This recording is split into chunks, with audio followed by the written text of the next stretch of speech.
Oh, hello. Sorry. Whoa. Is the live stream up? All right. Good morning, everyone. Welcome back to day 2 of Founder University. Please, warm round of applause for our sponsors, WSGR and Escalon. Amazing bowling last night. That was really fun, you guys. I just watched, but it was really great. So we have a really fun day for you. We're going to do some pitches at 10, and later in the afternoon, we're going to have some amazing talk. Joel Spolsky's from Stack Overflow is coming by for Fireside Chat with Jason. We'll hear from Melody McCloskey from Style Seat, Whitney Sales, and Beth Shear about hiring. But first, we're going to kick it off, and we have 2 really great talks before pitches start. We're going to have Sarah Lurke from Escalon talking about her experiences as a woman entrepreneur. But first, we're going to kick it off with Ashley Whitehurst, our Managing Director of Syndicates, who's going to talk to us about fundraising through syndicates. So welcome, Ashley. Thanks, Jackie. Good morning. Okay, like Jackie said, I'm Ashley. I'm the Managing Director of Syndicates at Launch. The Jason Syndicate has launched over 90 syndicates, 95 to be exact, and we've raised over $33 million across those syndicates. So this is, the information I'm giving you is from history, historical data and things that we've learned through the process. We've certainly iterated and changed kind of what we look for throughout this process. And then I'll also touch briefly on, what some other syndicates also, practices for other syndicates, so that I'm not just telling you that ours is the only one that exists. I know it's not the only one that exists. It's just what I have experience with. So what is a syndicate? And a syndicate is a group formed for the single purpose of pooling funds to invest in your company. It's an entity is created, it's an LLC, and when the investors invest in this LLC, they're actually investing in membership units. So they're investing in an LLC, then the LLC makes the investment on behalf of its members. It's made up of 3 parts, a lead, a backer, and a startup. The lead is an investor who typically has more experience investing than their backers. They have access to capital, they have access to better terms, investor terms, both in major investor terms like information rights and pro rata, as well as financial terms. So the syndicate invests on those exact same terms that the lead does.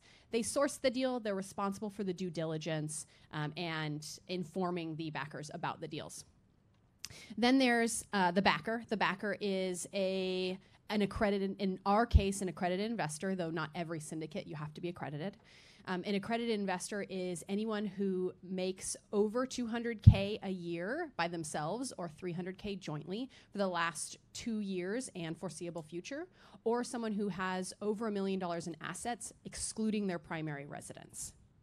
So that definition is from the SEC. They're the ones that decide who gets to be accredited and not. And then other platforms such as Seed Invest, Republic, you can be unaccredited and invest as well. And then the third part of that is the startup.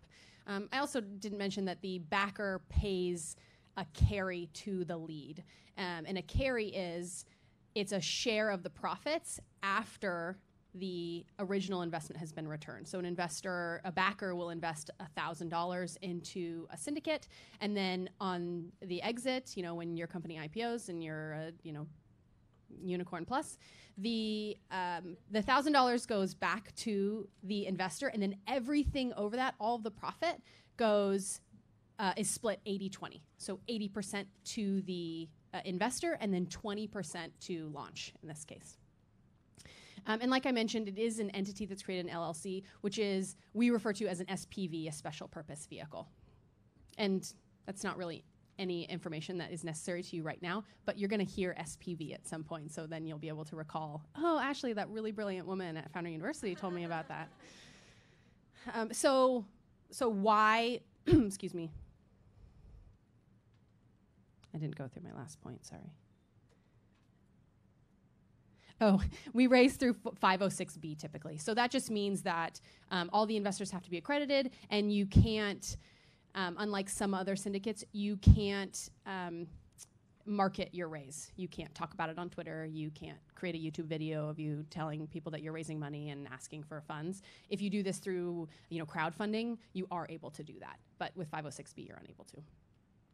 So why, as a founder, why would you use a syndicate? First, it's a great way to close your round. To get investment from our syndicate, you typically have to have at least 50% of your round closed. But it's just a really great mechanism for closing your round because the amount can be flexible. You could say, I want to raise 200K from your syndicate, but have the ability to go up to 500 if there's interest. And what happens in most cases is there's typically some angel investors kind of waiting on the outskirts sort of for it to close and who's coming in. And then if we have insane interest from the syndicate, then those people sort of miss their chance. You don't have to deal with multiple signatures and any more checks coming in. You just can raise it all through the syndicate. It's a great way to be introduced to multiple investors, great for networking, great for getting your product out, marketing your product to, a number of very intelligent people. Syndicate backers, our list in particular is about 2,900 backers, but they range from 100 and beyond. I mean, a Republic platform I think has in the hundreds of thousands of investors, not all accredited, but on their platform. So you're really, by using a syndicate, you're just exposing your company getting more traction and other people interacting with your product than you would otherwise. And it keeps your cap table clean. You can have up to now, after May of 2018, you can have up to 250 investors in one SPV. So that's the brain power and funds and just people to bounce your ideas off of. 250 for one line item on your cap table. And if you've raised a round yet, you know how messy that can get when you have multiple investors coming in with small checks. It's important, especially when you go raise a price round, it's important to keep your cap table clean. So we've sort of through this process have figured out what our minimum viable metrics are for companies to launch on the syndicate. These aren't hard and fast rules. They're just how we look at it to make the company the most successful they can be on our platform. Other syndicates have different rules, but there are a few which I'll highlight that are the same, that are similar. One is that you need an investment from the syndicate lead. That's across the board. The syndicate lead has to be interested in your company and has to make an investment in your company. Sometimes the syndicate lead comes in through the syndicate, so it's just one check, one wire, one signature. In our case, we invest outside the syndicate, so we have our 25 to 100K investment that comes in at the very beginning, and then the syndicate investment comes in after that. So it's really two line items in that way. It's really helpful to have an investor leading the round. So someone from the outside, not part of the syndicate, that's taking that risk, taking that chance and writing a large check. Backers are pack animals, humans are pack animals, but backers in general really like to see some social proof, some outside proof of someone being very interested in taking that chance. The bigger name, since we're all about brands here in the US of A, the bigger the name of the VC or investor on your cap table, typically the better the raise will do, and that's across the board as well. Though it's not mandatory, but if you have Sequoia or Founders Fund on your cap table, it typically does pretty well. Having, for us in particular, having at least 50% of the round closed, again, that sort of goes back to having other investors in your round. Other people have taken that risk and seen an opportunity. But it also goes back to what I said before, is it's just a great way to close out your round. So having at least 50% of your round closed. And having this raise get you at least 18 to 24 months of runway. Fundraising takes a really long time, and we don't want you to close this round and turn around 3 months later and have to raise again, because it can take 6 months or more to close a round.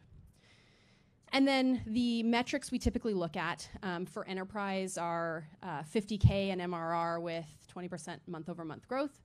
And then for consumer product, it's 10,000 daily active users with 5% week-over-week growth. So the process here, the first thing we do, so you meet all those minimum viable metrics, you'd like to launch through our syndicate, Jason's invested, and we're ready to go. The next thing we do is due diligence. All of this is pending due diligence. Sort of in investor speak, everything is always yes with pending due diligence.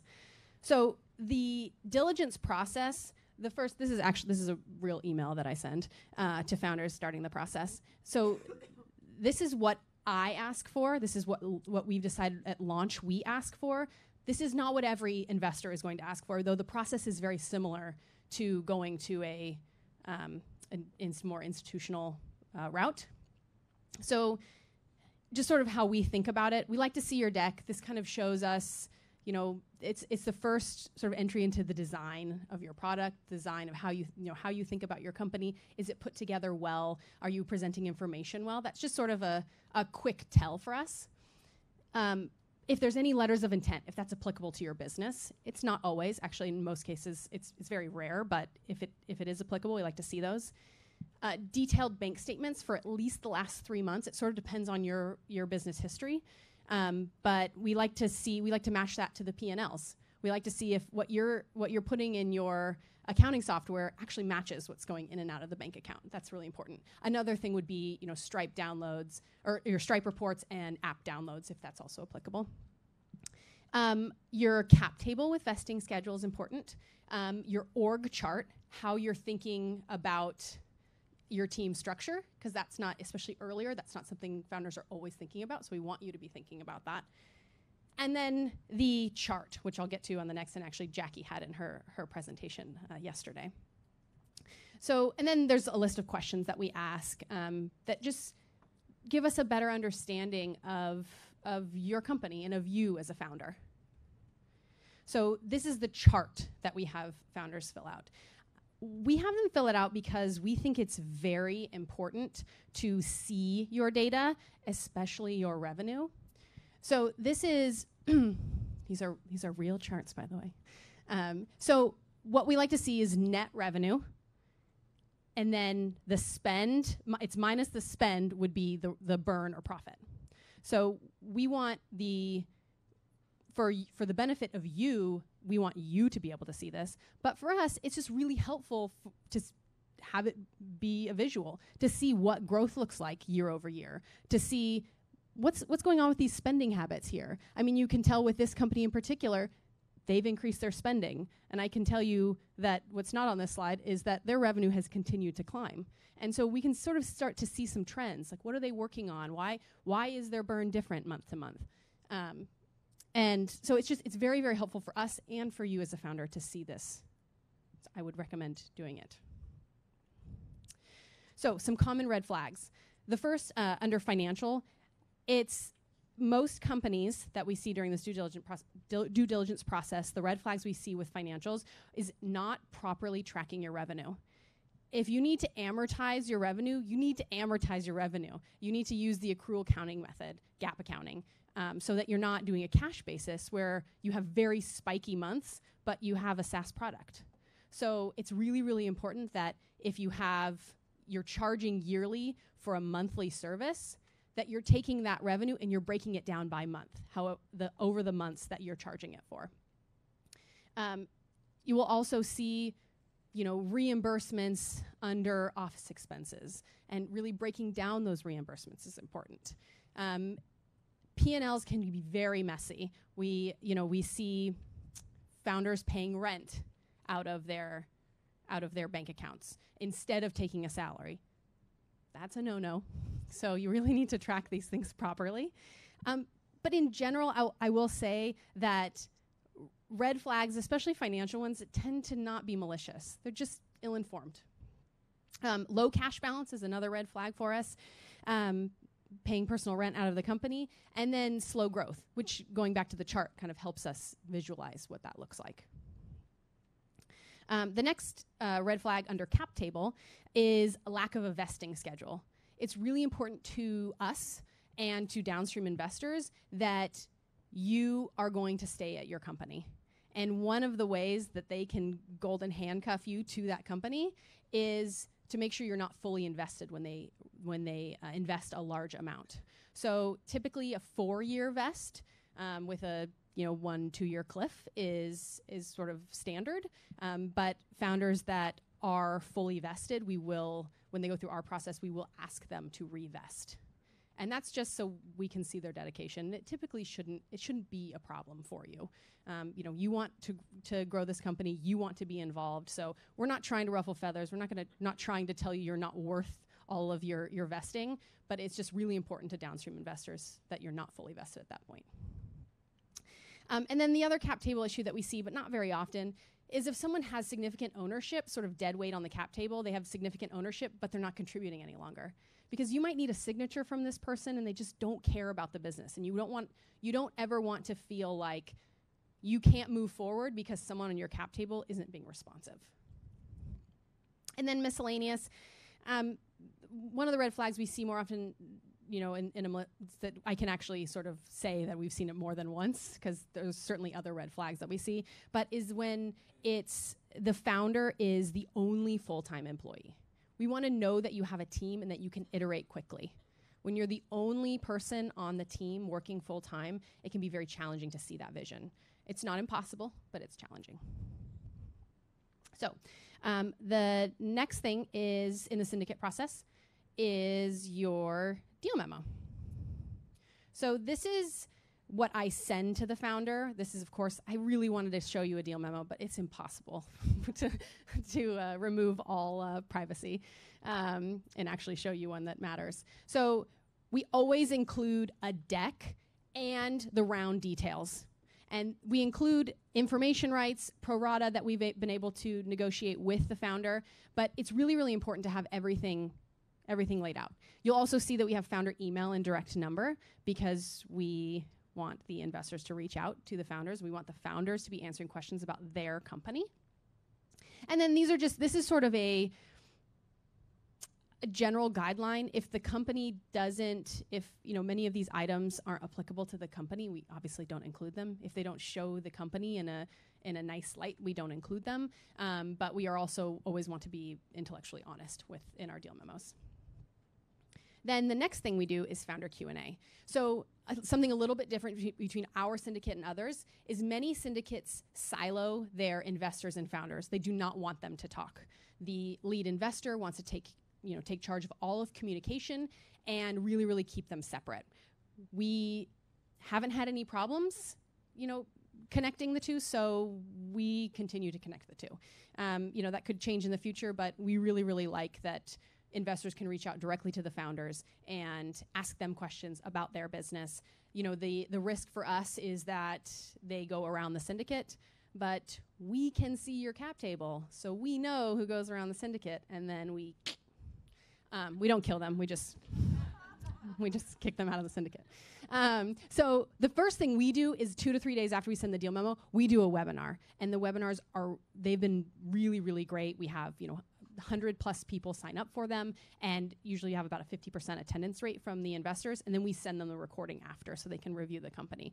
They have an opportunity to kind of meet the founders, as it were. They turn on their video and they have a face to a name, and they're a real person, building a real company. So that's important. But then we also give some guidelines to our founders that they should intro any investors that are writing small checks that they don't want to do paperwork for and don't want on their cap table to intro to us, because we can include them in the syndicate. We're happy to. There's also a very low barrier to a no when you're investing through a syndicate. So if a founder isn't immediately responsive, that can be a quick, nope, no thank you, not interested. So we let them know to respond within 24 hours.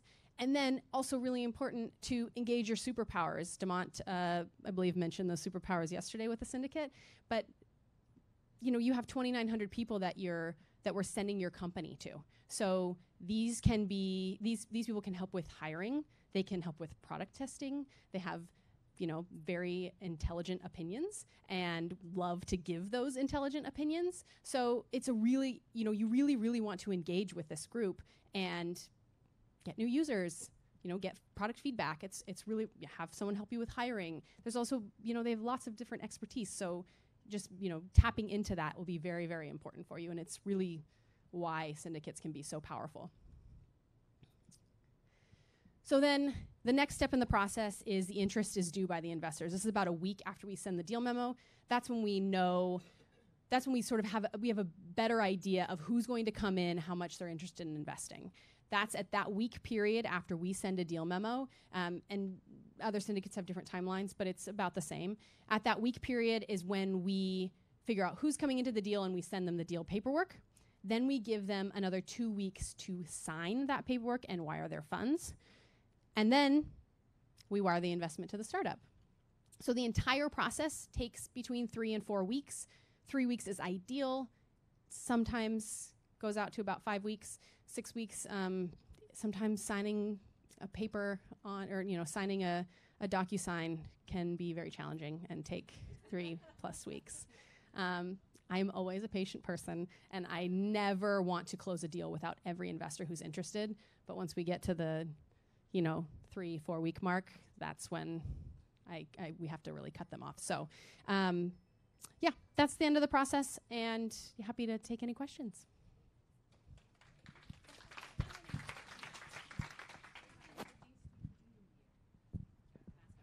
How many of these do you do a year? So our goal, that's a really great question, something I should have mentioned earlier. The last 2 years we've done in the low 20s, and this year our goal is 50. We're on track for 40 right now, 41 I think we're on track for. So we're gonna have to, amp up the speed here. But that just means we send between 3 and 7 a month. I have a question, and this is certainly not to offend, but it's just really just for educational purposes, because you would know most about syndicates than anyone else. Do you feel like there's any cons to going with a syndicate versus another institution or an individual investor? Yes, so there's a couple of reasons why a founder would not want to go through a syndicate.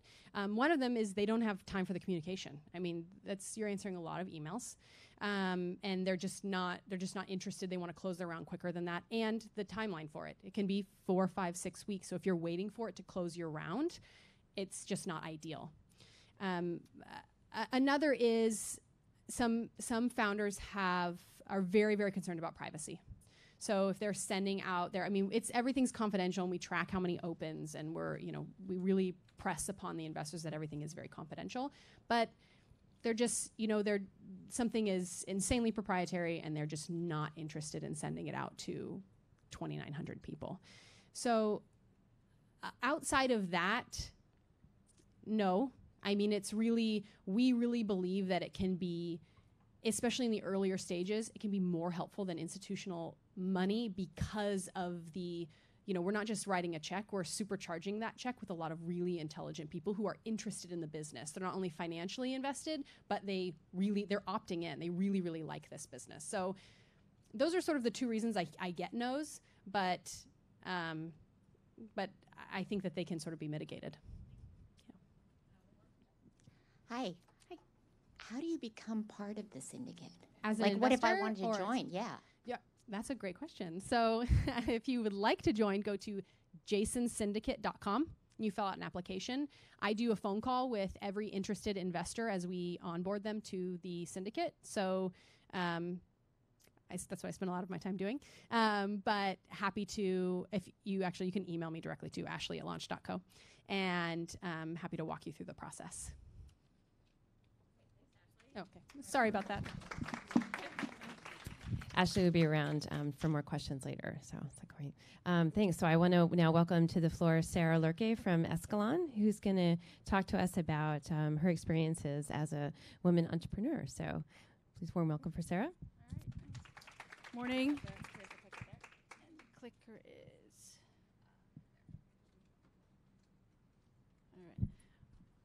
all right. Good morning.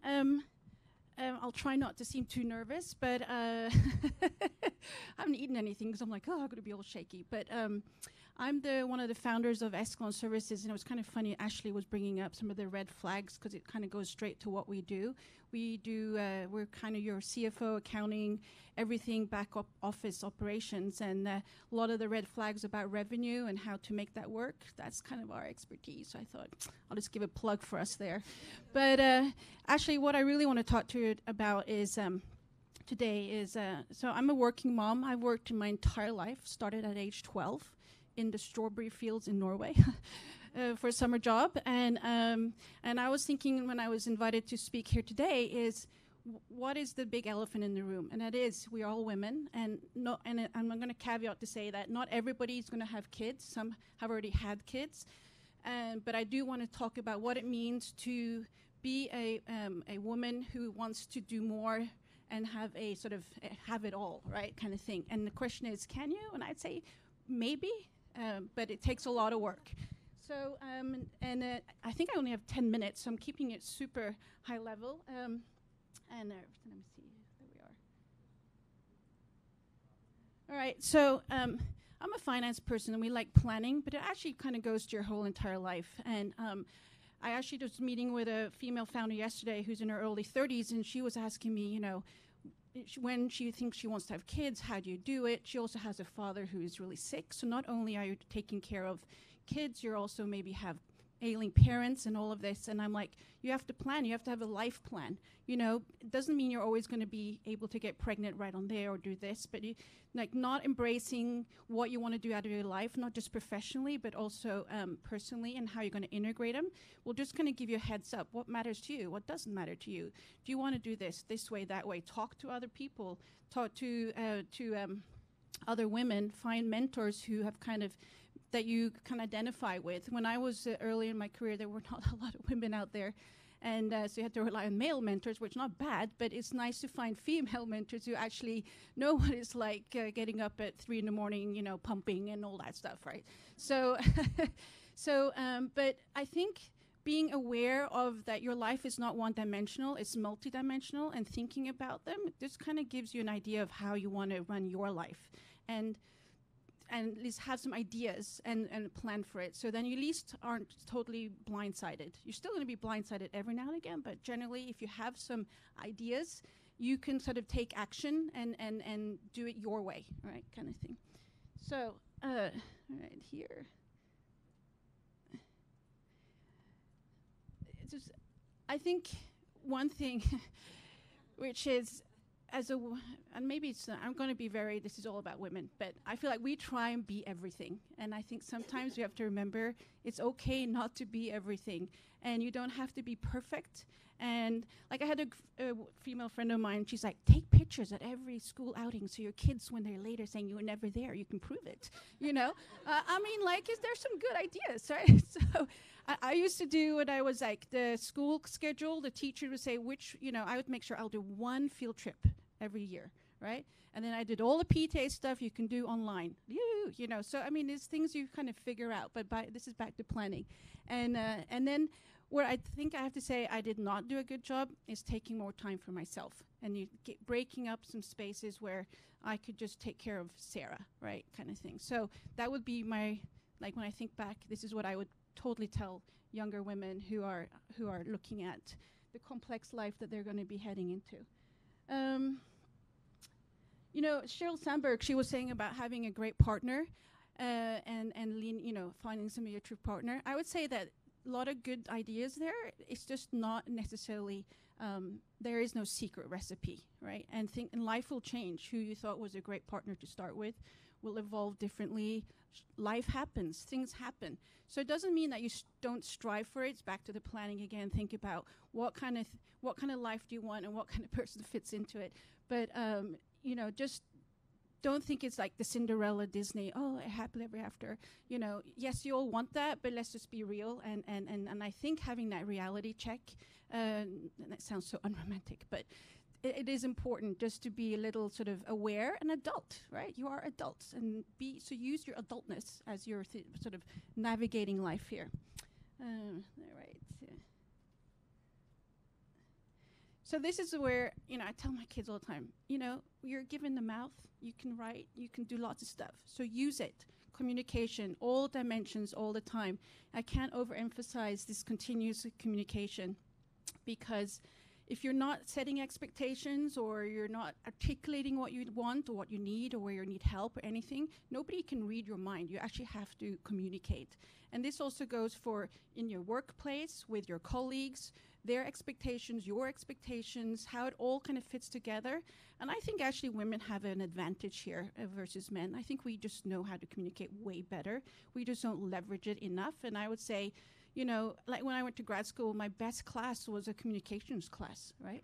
And I use that all the time. And I really, really say, if there's anything you feel like you need to do better, is just go and take some communication classes or do something online or something. But this is where this will save you, right? And being real and being open about what's going on. And humor, very important. Again, also, you don't have to be the perfect. There's no I in team. Embracing support and help, and I think just even emotional support, right? Not just trying to, you know, admitting vulnerability, being sort of saying, oh my, I'm just overwhelmed. It's amazing when people, your community around you, be it your work community, your living community, your online community, all of those communities, they make it kind of work so much better, and you don't feel alone, and you realize a lot of people have similar experiences, and they can give you ideas or tips or and all those things. So just remember, team is work. So I had a different picture, but the here idea is that we you know, you start as a baby, you have your teenage, your college, you work, you get older. Everything's a phase. And really what I wanted to talk about here is I talked to one of my other friends, and we were talking about what I was going to talk about today, and she's like, there are phases when you have kids in your career that are going to be really hard, but it won't last forever, right? When they're toddlers, it's really hard.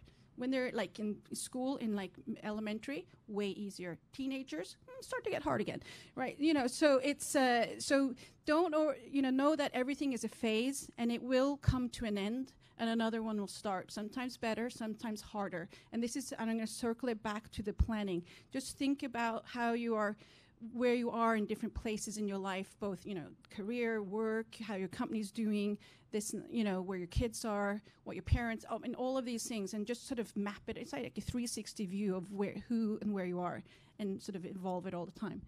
So the phase thing is, yes, there's going to be really hard phases, but you will get through them, and that's which sometimes you're like crying in bed, going, what? But never mind. So. Here, I just found some stats here, and working moms and stress, and I think acknowledging that this is real, that there's a lot of trying to do it all, be all. You have these, like, what's the perfect mom? Do I make cupcakes from scratch? I don't know. All these things. And I haven't even gone down how to be in a relationship, all of this. I'm just talking about being a parent and trying to navigate that with growing a company, being a CEO, having board meetings, sitting there in client meetings, and your kids texting you, help, you know, how do you manage that, right? So the big important thing here is the reluctance to hire help, because there's this idea that we should be able to do it all. And I'm like, we don't have to do it all. So I'm like, you can be it all, but you don't have to do it all. There's a big difference between be and do, right? So, and that's why here, outsource. You know, everything you can outsource. I worked with somebody, they had a night nanny, and I'm like, God, that's a great idea. I can sleep, you know? You know, and so have somebody come and be your cook. You know, now you can do a lot more online. You know, and so when I was young, or when I had kids, I still have kids. They're in college, but I would plan out my entire week every Sunday. I would map out dinner Sunday through Friday. I'd have grocery shopped everything. It was in a little notebook, and I didn't have to think about dinner. It was all pre-thought. Right now, you can get boxes with everything made, and you just have to do it. You know, so use tools, be smart. You know, have help. You know, I never have washed a toilet in 20 years. Like, why would I want to use my time doing that? Like, you know, hello. You know, have somebody come and do the ironing. All the stuff that just makes it. You know, always had the gardener, the housekeeper, everybody come on Fridays, because I'm like, I want the house to just start the weekend to start great, right? And I'm like, so I'm planting flowers. I go and buy the boxes, I place them, and I call the gardener. Hey, can you plant them? You know, like, so don't be afraid of just outsourcing as much as possible. And then with the internet now, being able to make everything as automated and as efficient as possible. Because in the end, what you want to do, you want to give space for you to do what you want to do. Be the parent you want to be the CEO you want to be the whatever, all the different things, right? So just take away the clutter of stuff you don't have to actually do. You could do it, but you don't have to do it. So let me see, what was my next one here? And so this is also, I decided that when I got kids and I was still working, that I would never be guilty. And that was a huge mental decision. I decided I will never guilt myself into thinking that I'm doing the wrong thing. So it was something I did every day in the mirror. Sarah, do not be guilty. You're doing great. And I think, and this mom guilt thing is huge because it really drags you down. It makes you feel like you're not being who you are any place. And I'm like, hello, yes, you are. So you have to kind of really make a mental decision to be proud of what you're doing versus bringing yourself down, because your kids will certainly be bugging you, so not bringing you down, but you're going to have enough pressures from all over, investors, from your colleagues, from the community. I remember one neighbor, she's like looking at me going, I chose to stay home, looking at me like, oh my gosh, you're such a loser. And I'm like, okay, that's your choice. My choice is this. They're equally good, right? So it's really this mental decision that I am proud of what I'm doing, and I'm proud of being a working mom. I'm proud of growing a business. And I say my kids to this day have never said to me, Mom, don't take that call. Like, we go on vacations. Like, for the first 5 years, I was never on vacation. I was like, kids, we're doing stuff in the morning, and in the afternoon, go entertain yourself. I'm working. And, I never had out of the office for, I think, nearly 7 years. I was always available 24/7. This is how you grow a business. And my kids, they're so proud. And they never, because I set their expectations, like, we'll do fun stuff here, but we're growing the business here. I need to spend 2-3 hours every afternoon, and then we'll go out to dinner. They were totally fine with it. And to this day, they have never complained that I haven't been present, right? And so I know it can work. And so that's why I really think, and this is my last slide here, is embrace it. I think it's great that you can do everything, but you got to just be really smart about it and own it. And so back to, I'm going to be hanging around here. So any questions around being a working mom, being a founder, growing a business, and also if you need any financial services and tips and stuff, I do the CFO part of our company, so I deliver CFO services. So I'm around and happy to inspire and kick some butt so that people don't feel, or women don't feel guilty, and that you really think that you can take it on all. All right. So, I did it on time. Yeah.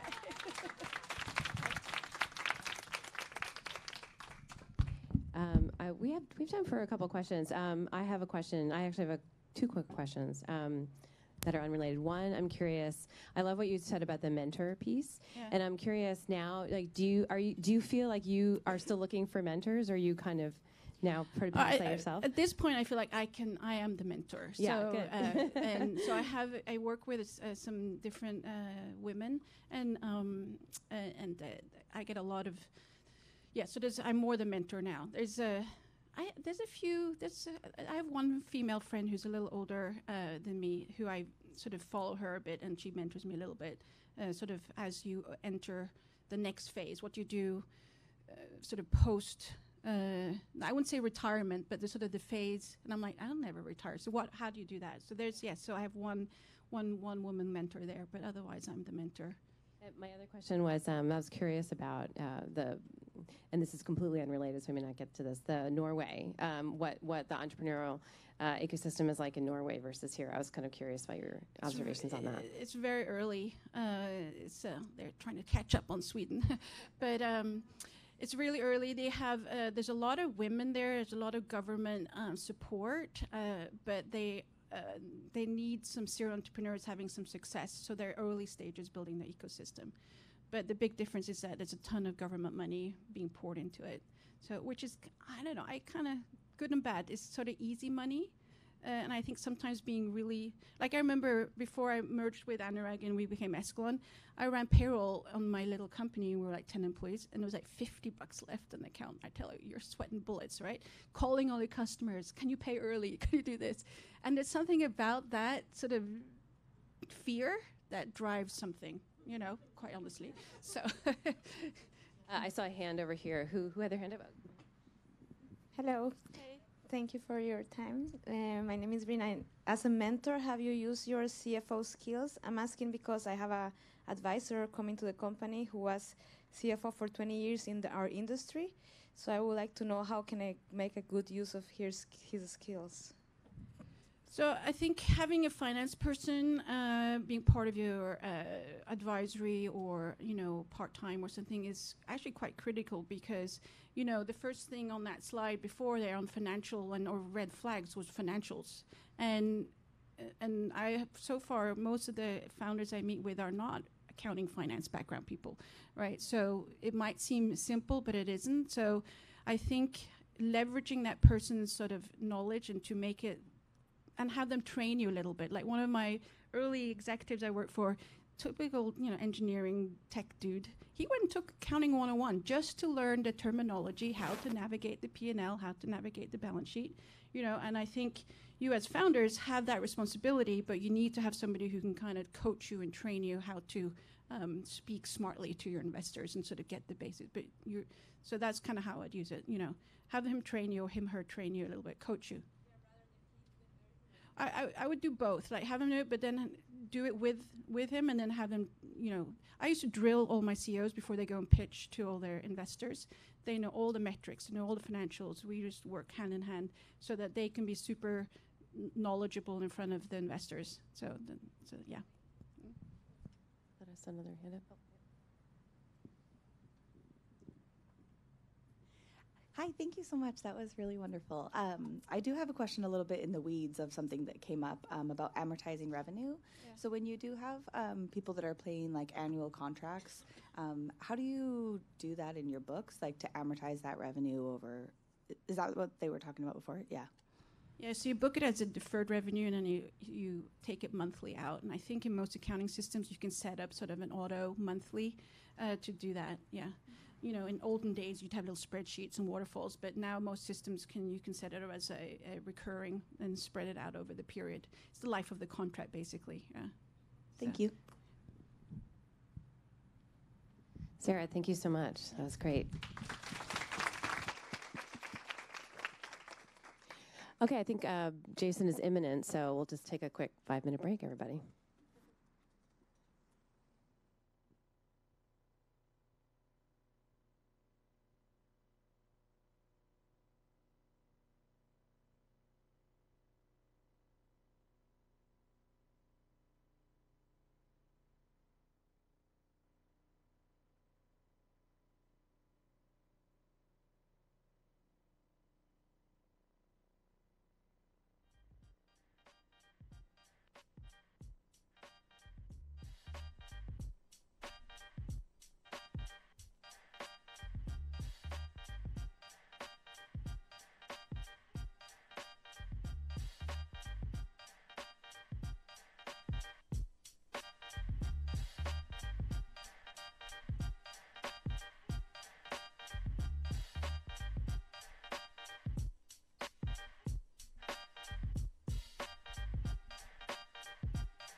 Microphone check, 1 2 1 2. Okay, now it's time to close your laptops and let's do the work. Okay, good morning, everybody.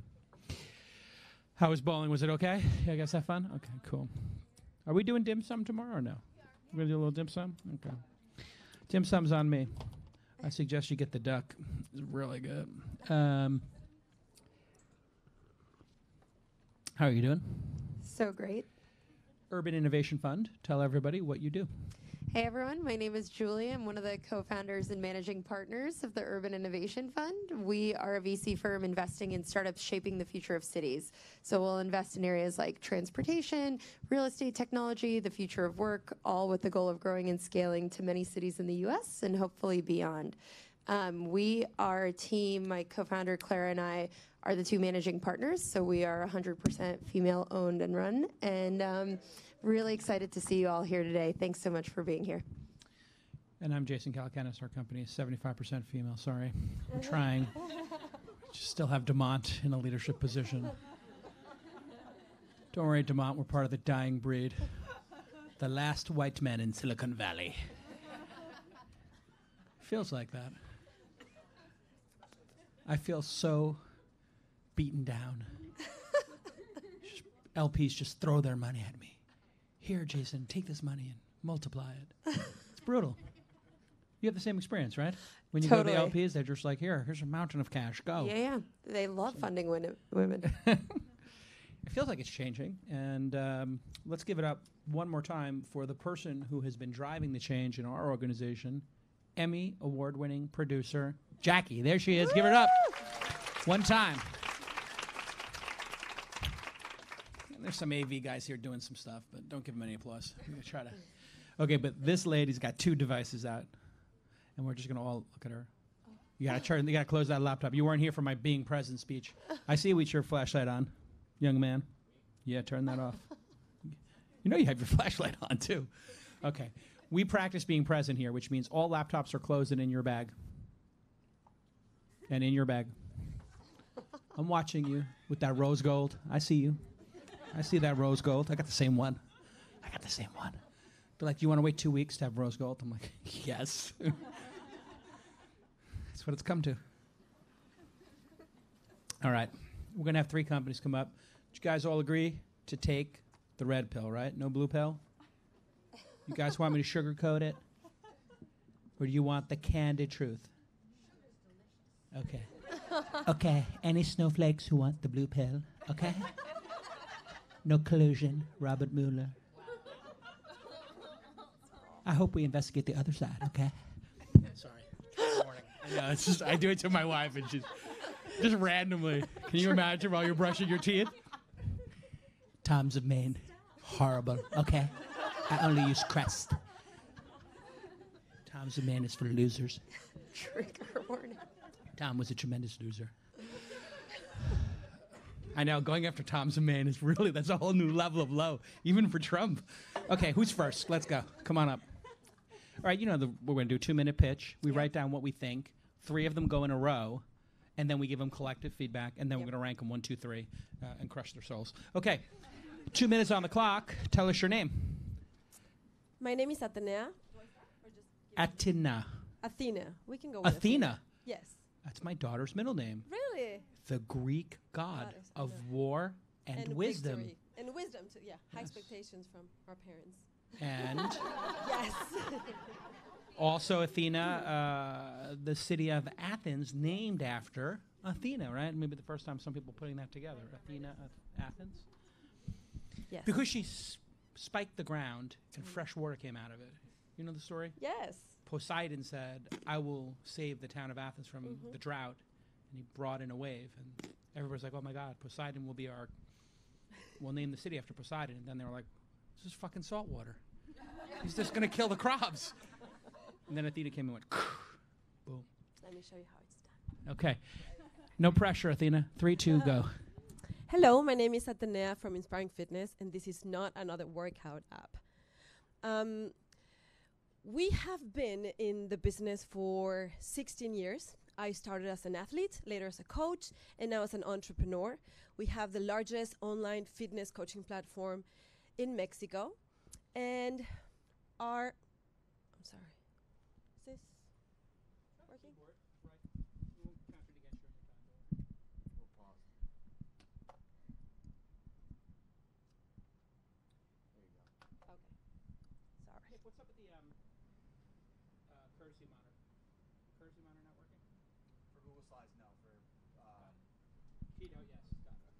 So just from here? Yeah, 3, 2, go. So our successful personal coaching program is a subscription-based monthly customized fitness plan with human touch of one-on-one check-ins and a very supportive community. Okay, but how do you scale this? So we do this by using our expertise to train trainers, first in Mexico and later in Latin America. So this is Carmen. She's actually my client. She had a great fitness transformation. She lost over 100 pounds. And now she became naturally her go-to fitness advisor in her immediate circle. So she came to me because she wants to know how to make money from that. So this is where we come in. First, we're going to give her a professional education and certify her as a professional coach. And then we're going to give her the tools to manage her clients and her business with our coaching software. These are our 3 revenue streams: our personal coaching, which is what we're doing now, our professional education, that's we're running a pilot on that one, and our coaching software, which is a SaaS model that we are hoping to get money for. With our personal coaching, we have a 30% growth in annual revenue and MRR of 10K. This is our social media presence. We have a net promoter score of 98. And even if just 0.3% of our community, which is very doable, become coaches, and they have 5 clients per month, we will be at $3 million of annual revenue. We have to do this now because fitness is a super hot market, because Mexico follows trends of the US, and because women are starting more businesses than ever. We are unique in our kind that is focusing on women and in Spanish. All right, let's give it up for Athena. Big round of applause. Next up, I got a lot of notes on that one. Did you take notes? Yeah. It's going to be great. That was really well done. I'm excited. Okay, here we go. All right. Tell us your name. Let me just make sure it works. Okay, yeah. Okay. It works. All Okay, right. Tell us your name. Maria Luna. Do you have the microphone over there, Maria? All right, Maria. Hello, Maria Ooh, from hey. Bravo. Okay, 3, 2, go. Hi, I'm Maria, and I am excited to present Bravo, empowering you to share your money, not your data, when you want to tip or pay someone. And Bravo works in a simple way. You find a person by proximity, so the nearest one shows at the top. But if they're not near you, you go to the search tab and you search them by display name, Bravo code, or employer name. At the end of the transaction, you can leave an optional rating or comment. So as you can see, with Bravo, I don't need to be your friend in order to pay you, and I don't need to exchange my personal information to complete the transaction.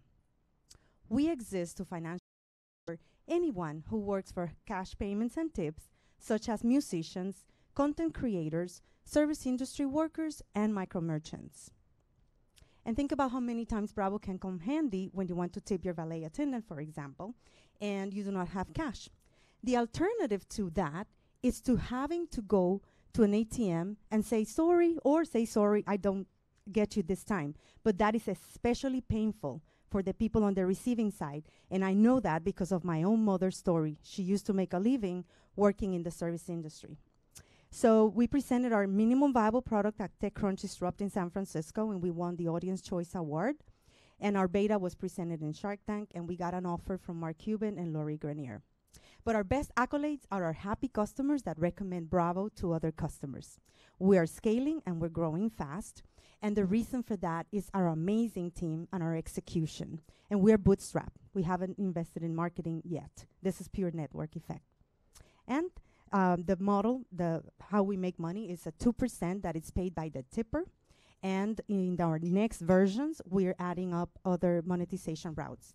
All right, let's give it up for Maria from Bravo. Bravo. Bravo. All right, this is a strong start here. Oof. Oof, nice curation, Jackie.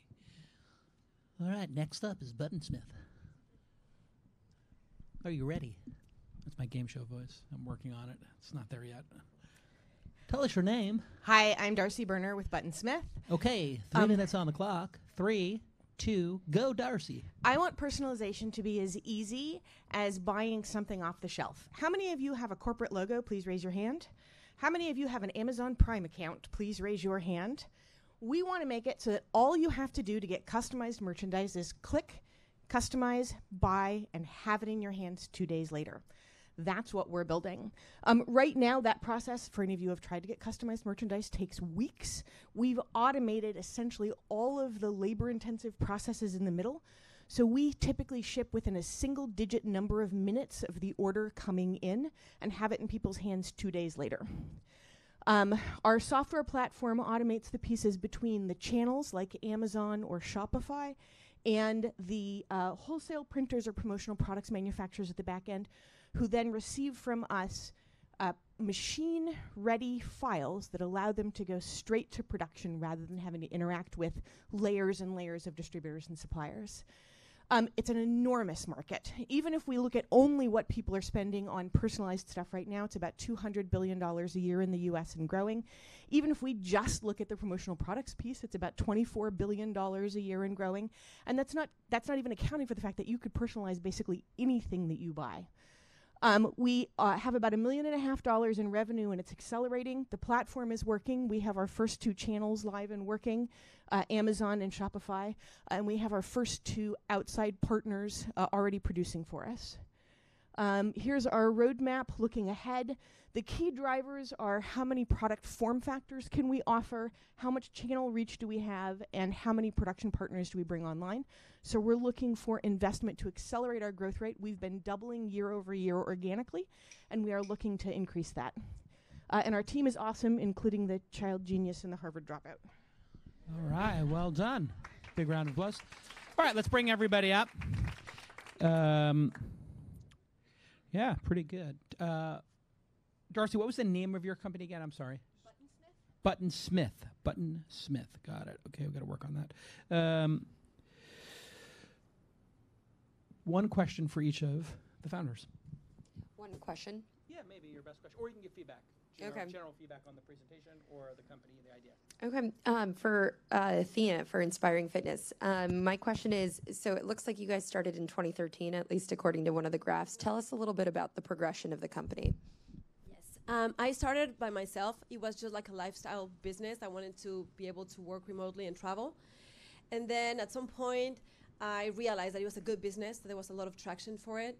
I bit more that I could chew. That's where you see like low. I started making promotions and got a lot of clients. Lost some because I had to hire somebody else that I didn't train myself, and just we lost some clients. We recuperated most of them, and at some point I realized that just that business, the personal coaching, wasn't scalable at all. It was very high touch, so I needed to go to the next step and just I had the capacity and the expertise to train trainers and to create a software for them. Got it. Thank you. It was a great presentation. I took a bunch of notes. Just to give people, it's always easier to go the second day because you hear some of the critiques in the first day. So, but it's a subscription-based business, which is great. We love subscription-based businesses. We had awesome success being the first investors in a company called Calm.com, and then we have Fitbod, which is doing CrossFitness. That's doing insane. We have Tonebase doing classical music. We have Steezy doing hip-hop dance, and they're going to go into other forms of dance. And we have Brilliant.org, which is doing math subscriptions. So we have 5 subscription-based companies. We believe in it in a major way. You're doing things that don't scale, but that's okay in the beginning because you can productize it later. $50 a month is an amazing value to the customer and an amazing price for you. Like having somebody pay $50 a month for a personal coach, I thought was really interesting. And it sounds like you're doing more than just fitness. You're also doing life coaching. Am I correct in that? No, it is online fitness coaching. Just the one-on-one, it's video calls. We have that. But is that call, here's how to hold the dumbbell or the kettlebell, or is it you can do it, I believe in you. Yeah, we just give them them you fell off the program. wagon, but let's get back on it. Yeah. We just give them the program, like a nutrition program and a workout routine that they follow at home. Got it. But when people are actually on the call. Okay, it's just, like, how are you doing? What do you want to change? How are your results? We don't show them, like, any technical parts. We have videos for that. Got it. I'm just curious of the nature of it. Do the conversations become like friendships and support? Yes. Or is it more technical and tactical how to lift the weights? It's 100% accountability and motivation. Got it. Yeah, see, I think that's kind of interesting. It kind of opens you up to being a little bit more than just, weight loss or fitness. And 10K MRR, you can't deny that. And you have an NPS of 98, which is so ridiculously high that it would make one wonder. So you got to be careful when you. It's great that you're tracking NPS, but we would immediately discount it because we're like, okay, you asked like 5 of your friends and, to score it or whatever. Yeah. I mean, I believe it's real, but usually in the beginning, when it's that high, it becomes unbelievable that you are giving more satisfaction than a Tesla and an iPhone. But it's possible. So I really liked your presentation. It checked off a lot of boxes for me. Where it fell short for me was you're pursuing 3 different models. And I think you got to figure out which one is the one that scales because you're resource constrained as a startup. Unless, are you rich? You have a trust fund? No. Okay. So I always ask, like 1 out of 20 times, someone's like, yeah, I do actually have a trust fund. Yes, it's maturing in 18 months, and I will not need to meet with you ever again. So I think picking one, and the one I like best for you is what I'll say is sort of the Etsy, eBay, Meta kind of position or Airbnb host where you're making that woman, Carmen, I think her name was, where you're making Carmen entrepreneur. You're making her an entrepreneur. You're helping her build her business. So she pays you $500 a month, $6,000 a year for up to 50 clients on the platform. And you give her the first 3 months, at a discount to ramp up and whatever, and you train her. And that's kind of cool. It's like, I guess the negative spin on it would be like, what's the makeup one that they make fun of all the time that people drive the pink Cadillacs? Thank you. That would be like the MLM version of it, which people would deride. But actually, there's actually something there, which is people want to be entrepreneurs, and you really have tapped into something. Let's go to Maria from Bravo. You want to go? And what did you think of it? And questions? It was a great presentation, and I think it's hard to do justice to a company in 2 minutes. The thing that was curious for me was I'd love to hear a little bit more about your traction. You had some interesting stats up there, but what you talked to was really the fact that customers love you. So would love to hear a little bit more about where that traction comes from. I think it said you processed 6 million on the platform. So, over what period of time were you taking the transaction fee from that, et cetera? Yeah, we decided to bootstrap the company, and has been, has its positives and negatives. And because we have been bootstrapped, we went through a very long customer discovery phase that is paying off now in terms of loyalty and the way we have been able to grow pretty much with not much investment in marketing. What we have done in marketing is testing different tactics. So now that we will open up for a raise, we know exactly which tactics provide us the biggest growth. So in terms of growth, to give you an example, since we've been focusing there, this quarter we tripled the revenue from when we compare to the previous quarter and quarter fourth. And that it's still being bootstrapped, not buying ads. The only ads we have bought are just to test the different media. And where are you guys now in terms of revenue? Well, right now, this past quarter, we made $22,000. But remember, we are in phase 1 of our monetization plan. The phase 2, which includes 3 phases. The first phase is we're going to be opening up to be featured by geolocation, if you're a content creator or a musician. The other phase is providing the opportunity for the fan base to support those musicians and content creators financially. And then we're opening up our API. Okay. Anything else you want to add? No, go ahead. I really thought, I want to make one note. Don't be apologetic about modest performance. We have this problem inside of our accelerator. All startups start with 1 customer. If you have 20,000, you're way down the line. You should be coming in and just and just fucking shoot a hole in the ceiling. Yeah. And be like, I'm here. Yeah. Poof. But that's how I kind of No, but it was both of you, Athena too. I find that sometimes founders, we have it in our accelerator. When they answer questions, they answer them as if they're ashamed of their like modest early stage performance. Like, we all get it. Year one is brutal and it's hard and there's pivots. Don't apologize. If Trump has taught us anything,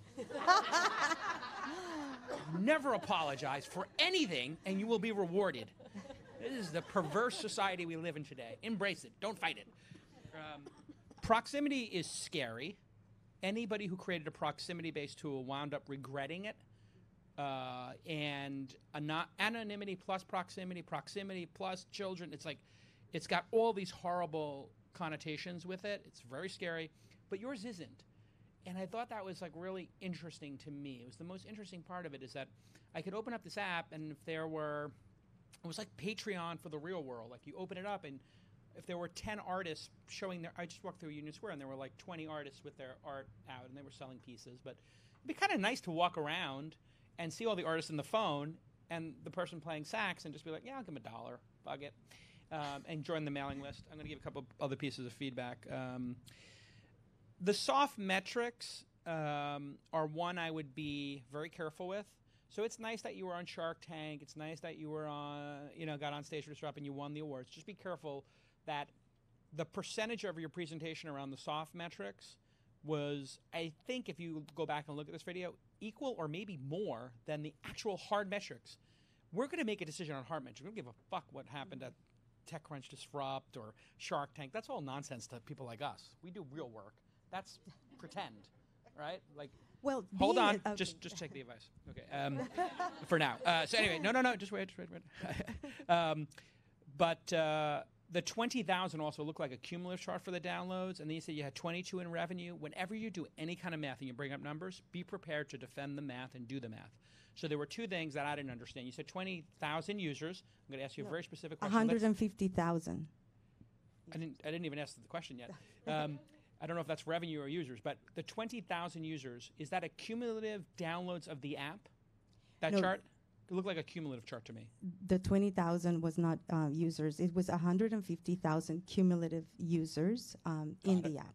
Okay, so you have 150,000 app downloads. Correct. What was that 20,000 chart then?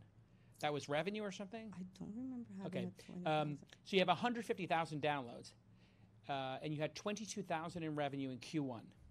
Is the 22,000 in revenue the top line revenue, of which you get 2%, which would be $400, or is it the 2% and you actually made 50 times 22,000, $1 million? Yes, it was $1 million that we processed, and we got the 2%. Wow. So we didn't know that. It changes everything. We assumed it was 22 and you made $400. So again, back to if you've got the nuts, like, anybody play cards? Like, when you have pocket aces, thank you, like, it's very bad form to slowly turn them over. It's called a slow roll in poker. It's like the worst offense you could make. I do it all the time for fun. But when you know you have the best hand, just turn it over. For God's sake, just be like, we did $1 million in the first quarter. We made 22,000 and 2% fees. Boom. Okay, let's move on to the next person. Darcy with Buttonsmith. Sorry, can I just add one last thing? Yes. So this is exactly why I asked you for clarification on the traction. And instead of actually reiterating this traction or at least explicitly saying it, you went into a marketing thing. Just really bluntly say your traction, because it's really good. Yeah, we train people in our accelerator. We videotape those robotic cameras I invested in. We literally, this would be the front row at the accelerator, is like 7 world-class investors. We record them. Then we take video of you answering the questions, and we cut it. And we give you a video over the weekend and a transcript of your questions being you answering the questions, and you watch the reaction to the investors in real time. So you see yourself answering the question, you see the reaction, and then you see somebody be like, you're answering the question, they're just like, BlackBerry time, let me get through some Gmail, what's on Slack? And you're like, oh shit, I need to nail this. Always, here's the trick, be massively present, look them in the eyes, listen to the question deeply, tilt your head a little bit, do a little Bill Clinton, and okay, all right, you get that like going, and then answer their fucking question as few words as possible. That's what I train people to do in the accelerator. Tamant and I look at their transcript, and we put strike through everything, and we just say it in as few words as possible. Feedback for our third company. Yeah. Darcy, great presentation. I loved how animated you were, and then the 1.5 million in revenue really popped out to me. So congratulations on that. That's exciting. You talked a little bit about the market size as being 200 billion. When I think about putting corporate logos on keychains and things like that, I don't necessarily go quite there.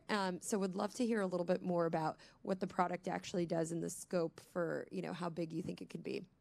So what we're doing is we're looking at sort of all of the forms of print. So print, promotional products, personalized gifts, and automating the processes between when the customer orders something and what the machines that actually make it need as inputs. Right now, that's an incredibly manual process with multiple layers of people working a 1950s business model in which you have distributors who talk to suppliers, who talk to other suppliers, who finally talk to the end producer, and everybody takes a cut in that. And we're disintermediating all of them so we can go directly from e-commerce through an automation system to the piece of equipment that's actually going to make it. Thank you. Sure. Tell us a little bit more about the competitive landscape as a result. So there are obviously other people doing print and promotional products. Companies like Zazzle and Vistaprint come readily to mind. Those are all cases in which the customer has to go find them and attempt to figure out how to place the order. What we're finding is that going to the customers instead on Amazon with a Prime badge so they have it in their hands in 2 days is huge. People don't want to wait 3, 4, 5, 6 weeks. They don't want to go to somebody they've never heard, and this gets it to them with a sort of level of immediate gratification that's really satisfying. It is worth noting both Zazzle and Vistaprint have tried to sell on Amazon and failed. That 2-day turnaround time is brutal, and our automation makes it possible. Okay. Anything else? No, that was a great answer. Okay, I want you to start thinking about your 3, 2, 1. So it's Amazon Prime for Zazzle or Cafe Press. I think I get it. Does this mean you guys work 24 hours a day over there? And because I'm trying to figure out how it's possible to get a lanyard custom printed. Because I ask my people to do that, and they're like, it takes 8 weeks. And I'm just like, really? Shouldn't that take like a week? Well, what's happening in the old model is that you literally have multiple layers of people. You're one company doing it. Yeah. And we're going straight to the end manufacturers with files that are ready to print. Let's take the lanyard example, because you're talking at 30,000 feet, and we're sort of getting it, but I'm still not getting it. Yep. So one of the things I always tell people in their presentations is examples matter. You use the lanyard, so let's use the lanyard. That's a evocative one. So I want to put launch on a lanyard. Yep. I go on Amazon. Yep. I upload my logo. Yep. I order 1,000. I hit check out and I buy it. Yep. Then what happens? So our software grabs the customization information from Amazon, transforms that information into the production file. We do dye sublimated lanyards because they're digital and fast. Yep. And we hand the print ready file to a partner that we have in Rhode Island. Okay, so you've sourced a partner so who we has have the a custom partner printer. who does and because we're giving them the file in the right form along with the shipping label. Got it. You take out the 2 or 3 things they could screw up. Yeah. Got it. So you're sourcing people who have the customization, so you don't actually have to make the customization stuff. We have some customization capability in-house in order to prototype, right? But yes, we are sourcing other people have invested in the manufacturing equipment. Why should we? Got it. I like it. Okay, this is incredibly difficult. These were 3 great companies. My number 1, I was able to pick pretty easily based on traction, but my number 2 and my number 3 was really, really difficult. Why don't you tell us your number 1? My number 1 was Bravo. Yeah, me too. And your number 1 reason for picking Bravo? I like the concept. I like the traction, even though we had to kind of really forcibly pull it out of there. But I think that what they've done so far is impressive. Yeah, and this is where you can see why what I call the soft metrics and the awards and the high fives, why you got them. It's an impressive business. So that's one of the things we're going to look at. Like, you got some award, you got a high five, one of these participation trophies. How did that actually go down? Is it actually a reality? In this case, it is. Most of the time, I can tell you it's not. Most of the time, people just have like a page of logos of awards they've won from the Google Startup Program or the Microsoft Startup Program, and it means they got a ticket for free to go to an event, and it means nothing, right? So don't ever include that nonsense in your deck. Shark Tank might be an exception, or winning the audience award is actually a good exception because that. Yeah, that actually means something. Okay, now it gets really hard, and I'm going to just take you through my thinking without giving my vote. Darcy did a really good job answering the questions. Like her credibility just kept going up. Did you notice that? Yeah, and really concise, just like you like them. Yeah, she's really on point. But then Athena, she had like too many business models, but there's something about that business model I think could be explosive, but she has less traction, but I think it's a more differentiated product. And this is what I'm trying to figure out, like differentiated. But sometimes you bet on the founder. And what are you thinking? I think you both did an amazing job. They can hear you. Okay, great. I think you both did an incredible job, and I know it's hard to base it off of a 2-minute pitch. I am going to give my number 2 to Darcy, to Button Smith, rather. Sorry. I think you did a really great job answering the questions. I agree. Your credibility kept going up.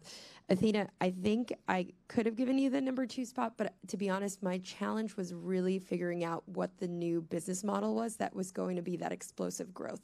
Because I think it's okay you started as a lifestyle business and, are trying to figure it out, but one of the questions I had about the 98 NPS score is, does that go away as you retrench back from a lot of the personalization that you were providing and provide more of just the technical layer, subscription-based type of model? So I think once you kind of hatch that out, it can be very compelling. But right now, I think my number 2 will go to Darcy. It's interesting. My original voting was going to follow yours, but I changed it, and I made Athena number 2 before you gave your votes, and Darcy number 3. I'll take you through my thinking.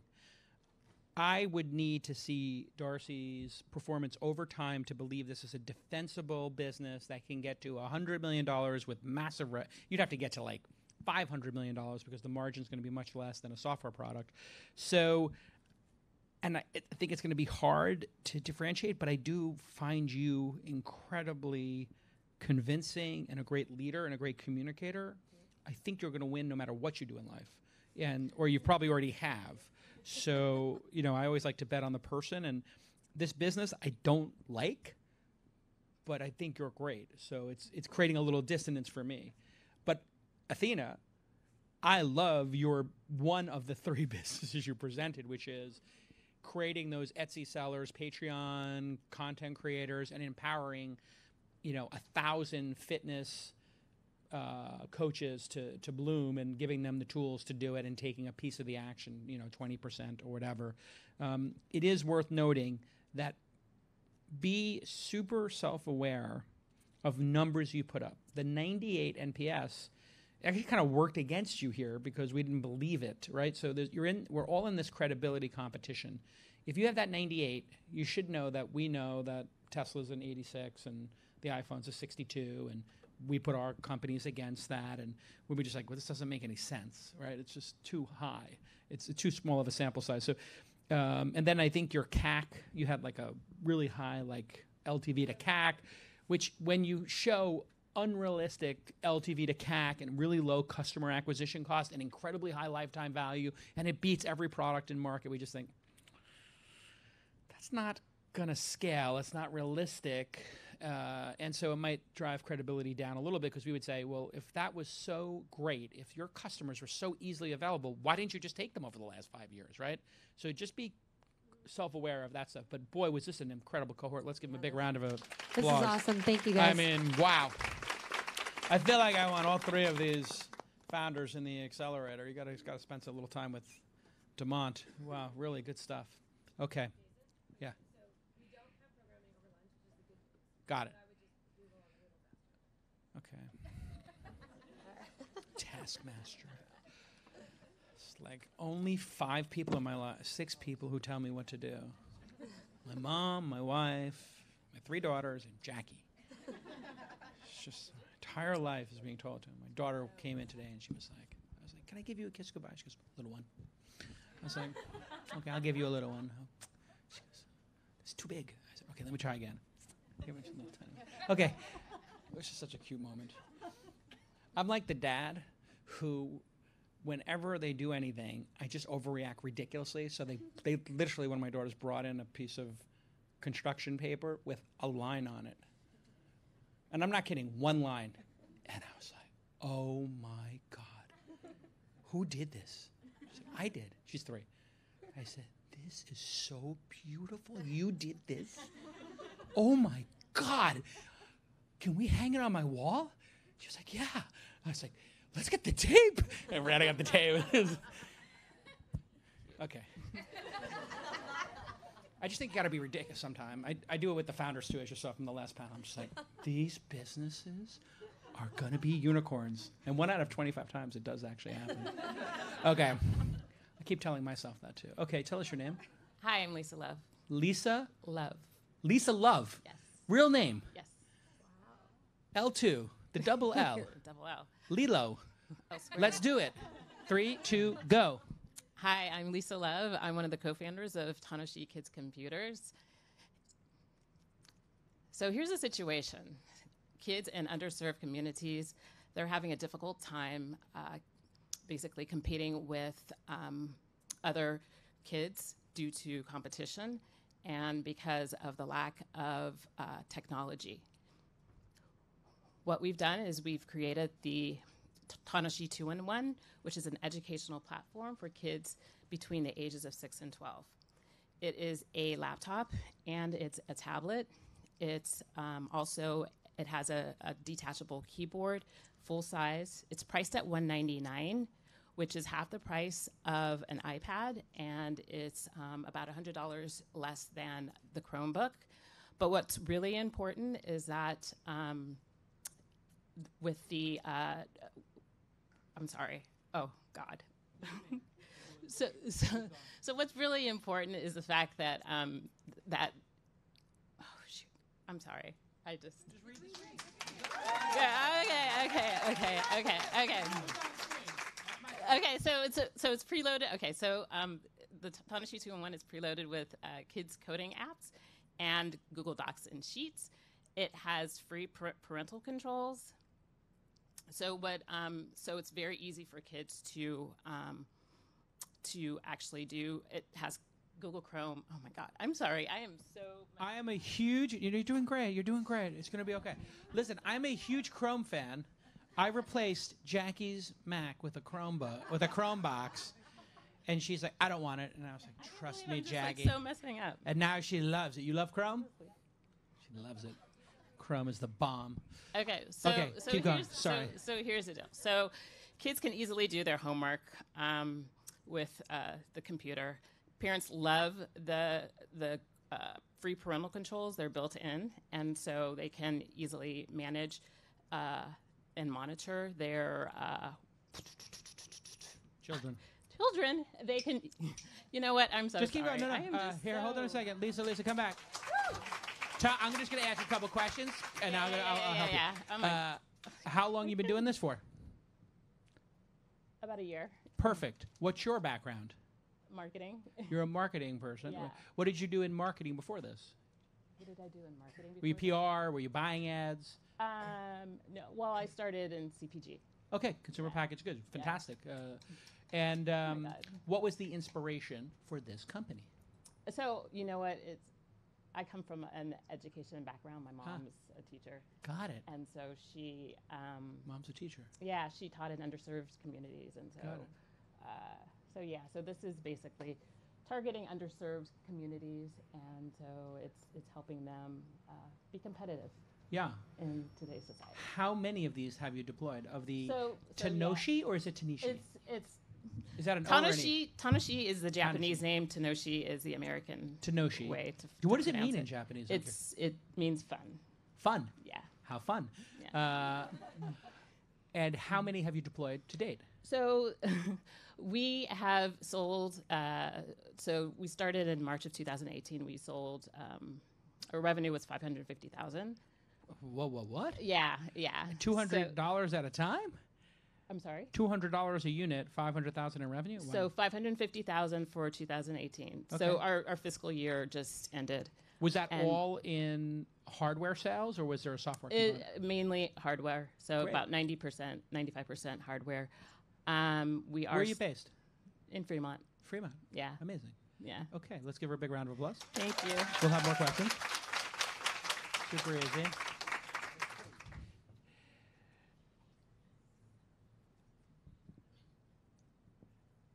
Here we go. Faster than light. Tell us your name. Hi, my name is Alyssa Shavinsky. Alyssa Shavinsky. 3, 2, go. We are faster than light. I got my start at Everyday Health, learning how to do QA and testing there. I love testing. And then Everyday Health IPO'd. And I'm building this company with two of my best friends. We all work together at Glimpse. And I'm very proud to have Brett Thomas on board. He has built and sold 2 companies, eMusic for 24 mil and Vindicia, a SaaS business, for $110 million. We got our start doing a simple consulting business. Of the people here, raise your hand if you're a developer, if you've ever written a line of code. Now raise your hand if you've done your own security testing. Anyone here done your own security scans? No. Yeah, it's hard, right? Isn't it hard? So we made on average $25K a month doing security scanning for other companies because it's too hard to do. We would spend hours ourselves getting the tools configured and waiting for the scans to finish. And it's really terrible. It's a terrible business. I don't recommend it, which is why, no, really, it's terrible. That's why they pay us so much money. So we built the bug catcher to automate our work, which makes sense, right? The bug catcher is 3 times faster than pretty much any tool that I've seen. There may be faster tools out there. Certainly faster than the leading tools. We're a lot easier to use. Why are these tools so hard? They're hard because you have to set them up. You have to do the installation. You have to wait for the scans. We have this simple web interface. You just log in with your Google account or your GitHub account. You're not going to share your GitHub account or your Google, so you have to pay for each license. Let's go real fast. You get this beautiful PDF at the end. We make everything super easy. We're going to go back to my home community, Python, where I was doing all these talks, and we're just going to get it into the dev community, and then we have a SaaS model in open core. Okay, well done. Great job, Elisa. Faster than lightning. Okay, next up is verb. Okay. Learning in action. Yes. Tell us your name. I'm Susie Sosa. Suso. Yep. You can call me- you Lisa can call Love me- and Susie Sosa. You can call me J-Cal. That's what my friends call me. Okay, 3, 2, go. Awesome. We transform companies through leadership development. In the last 4 months, we closed Whole Foods, Facebook, and Chanel. Other customers in our pipeline include Apple, FedEx, and BP. Whole Foods bought us as an employee benefit for all 90,000 employees. Apple wants to do the same for their 70,000 retail employees. We've built the best leadership development platform on the planet. Our secret sauce is an original leadership content framework plus an online platform designed for adult learners at work. Our content stands out because we integrate traditional business leadership skills with 21st century skills like servant leadership, empathy, self-awareness, and purpose. We deliver it through micro-learning, similar to Khan Academy or Duolingo, in 10 to 15 minutes or less. Our competitors are other online learning platforms, but none of them offers a research-based turnkey content framework and an integrated solution. Our customers don't have time to create or find the content they're looking for. Many of our customers have an existing learning management system, like Whole Foods already has Cornerstone. Verb sits on top of that and integrates with data and single sign-on. In Q1, we did $750,000 of ARR. We're on track to do $2 million at the end of this year. We charge $40 to $80 per year per user. A typical large enterprise account scales to about $1 million in revenue, and we're on track to do $25 million of ARR in the next 4 years. Right now, we go B2B and B2B2C through universities and associations. We plan to expand to select markets and industries like healthcare and law enforcement. Eventually, we want to go B2C to students and job seekers and become the Duolingo of leadership development. I'm a serial entrepreneur. My past companies have raised over $100 million, and one had an IPO. My co-founder and chairman is the former CFO of Dell and Motorola. Our head of content was at 19 years at Whole Foods running the Leadership Academy. She went to Harvard too. All right. What's an MPA? Master in Public Administration. Got it. Okay. Very good. All right. Elise, Lisa, and Susie. What a trio. That was really impressive. Okay. Alyssa. Oh, yeah, Elisa. Elisa. It's Elisa in European. Elisa. Got it. Okay. Good. Feedback. All right, so let's start with Lisa because Lisa Love is a great name. When I think of, I love the mission behind what you're doing. So kudos to you. And you know, I know that the presentation didn't go quite as smoothly as you wanted, but talking about your passion for why you do something like this is really important. So that educational background, the fact that your mom worked in this, I mean, I think that's really helps contextualize the story. So I would not shy away from it. When I think about this product, the thing that I think of first is one laptop per child, and their kind of, you know, endeavors from a nonprofit standpoint to kind of deploy this to developing countries. And essentially what ended up happening is, you know, they got a lot of funding, a lot of corporate kind of sponsorship, and then essentially Intel came in and tried to commoditize what they were building and, you know, really take away their kind of competitive advantage. So would love to hear your thoughts on that and, you know, how you think the product can be non-commoditized. So right now, okay, so this is our first product, and you know, we have very passionate co-founders, and I really feel like, I don't know, I'm totally blanking out. I cannot talk. It's okay. $500,000 in revenue can't be faked. So that's amazing. Yeah, that's amazing. How many full-time employees are there at this company? So there's four. Four. And have you raised any money, or is it bootstrapped? It's pretty much bootstrapped. We have family and friends that have that contributed. Yeah, that's extraordinary performance in such a short period of time. Thank you. How did you sell into these schools? How did you get $500,000 in product? So here's the deal. So it's mainly 90% of it is through Amazon. So so we're selling through Amazon. We just got into Walmart and fantastic. We have eBay. So you're going direct to the consumer. Yeah. Fantastic. And is there any profit margin on this, or is it just a break even? No, actually, we're doing pretty well for hardware. It's like 30%. Oh wow! And because we're also selling accessories, which is a huge margin, so that's going to actually raise our margin to about 50%. Amazing. Yeah. Any other questions? Are you guys personalizing the hardware, or are you taking something that's off the shelf and kind of? Well, we are branding it. It's going to be our own brand. So yeah, I mean, we're sourcing from China. They basically Shenzhen. Actually, Taiwan?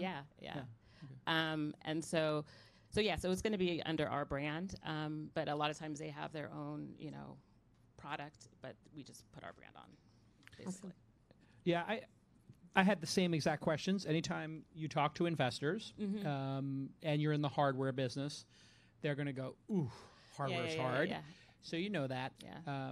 My best advice for a company like this is you're going to get a lot of information back, a lot of data from these customers. You're figuring things out.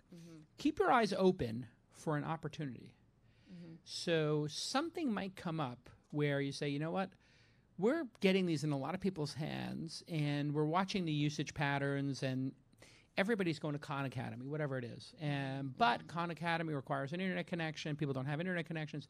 We think the way to actually make this thing shine is to have an offline version, because that was one of the big promises of the one laptop per child.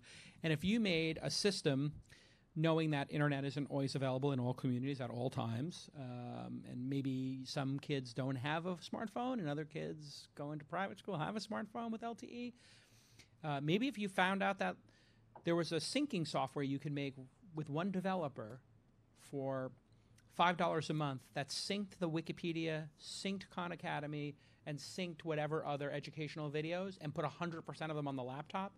So you could sell the laptop as a $25 a month service that just came with all this content that's all open source anyway, but synced it. So I'm always, when I meet founders who kind of just get started and have some success, all of a sudden the business is driving them, they're not driving the business. And I always encourage them to slow down, think about like, well, where can this business go? If it 10Xs and then 10Xs again, it's like a $50 million business with 30% margins. That's okay. Right. But it's a commoditized market, and so you might want to try to find something that is not. And I was just talking to I'm on the board of a school in Brooklyn, and I was talking to one of the headmasters, and she told me that they had a new piece of software for Chrome, because they're all Chromebooks now, and their Chromebooks cost $200 from Samsung or somebody, and they can lock down all the computers in the class and monitor what the students are doing, and they can actually see the teacher on their computer can see all 15 kids' screens and zoom in on a screen. So if I'm in the class, I'm obviously not going to be doing what the teacher's asking, and then they can just pause my computer. So if I was in class, I was a bad kid, I would be doing something I'm not supposed to be doing. They would just literally pause my computer and be like, look up. And this kind of stuff has just never been available to teachers. And then the teacher can take over all 15 computers and walk them through, like, okay, we're going to open the Wikipedia page for Galapagos, and now I'm going to take you here, and they can sort of take them on a journey. So there's all these other opportunities. And you're going to have the pole position with that data and talking to consumers. So you're actually in a really great position. You're going to get a lot of meetings with VCs who are going to be charmed by the story and education and all that. But they're not going to be cutthroat about investing because they don't like hardware. But they do like subscriptions. They love that subscriptions. In fact, they came up with a name for it, SaaS. They love it so much. Okay, let's go on to Elisa. Hi. PyCon. She's a speaker at PyCon. I actually know what that is because all my developers were like, can we get a stipend to go to PyCon? And I'm like, I'm sorry, you want pie? I can order in pie. But they all go to PyCon, and it's this weird, nerdy Python developer conference. Yeah, so I haven't spoken at the main PyCon yet. Okay, hopefully the next one after this May, but all over the world. PyCon Australia, PyCon Canada, which will be really helpful here. We distribute the software to all my friends. So I really liked what you're doing, and it's early days, but the background is kind of sick. I was like looking at all your backgrounds. It's like, wow, this is kind of like a dream team of, nerds. Thank it's like you. a nerd super team. And we're best friends. Which makes it even weirder and more charming. And I love nerd super teams. Like, that's kind of my thing. I'm like kind of Professor X in this. I love the mutant nerds. There's a lot of money to be made in this space. But HackerOne is the obvious other solution to this. How do you think about your solution of tracking bugs with software?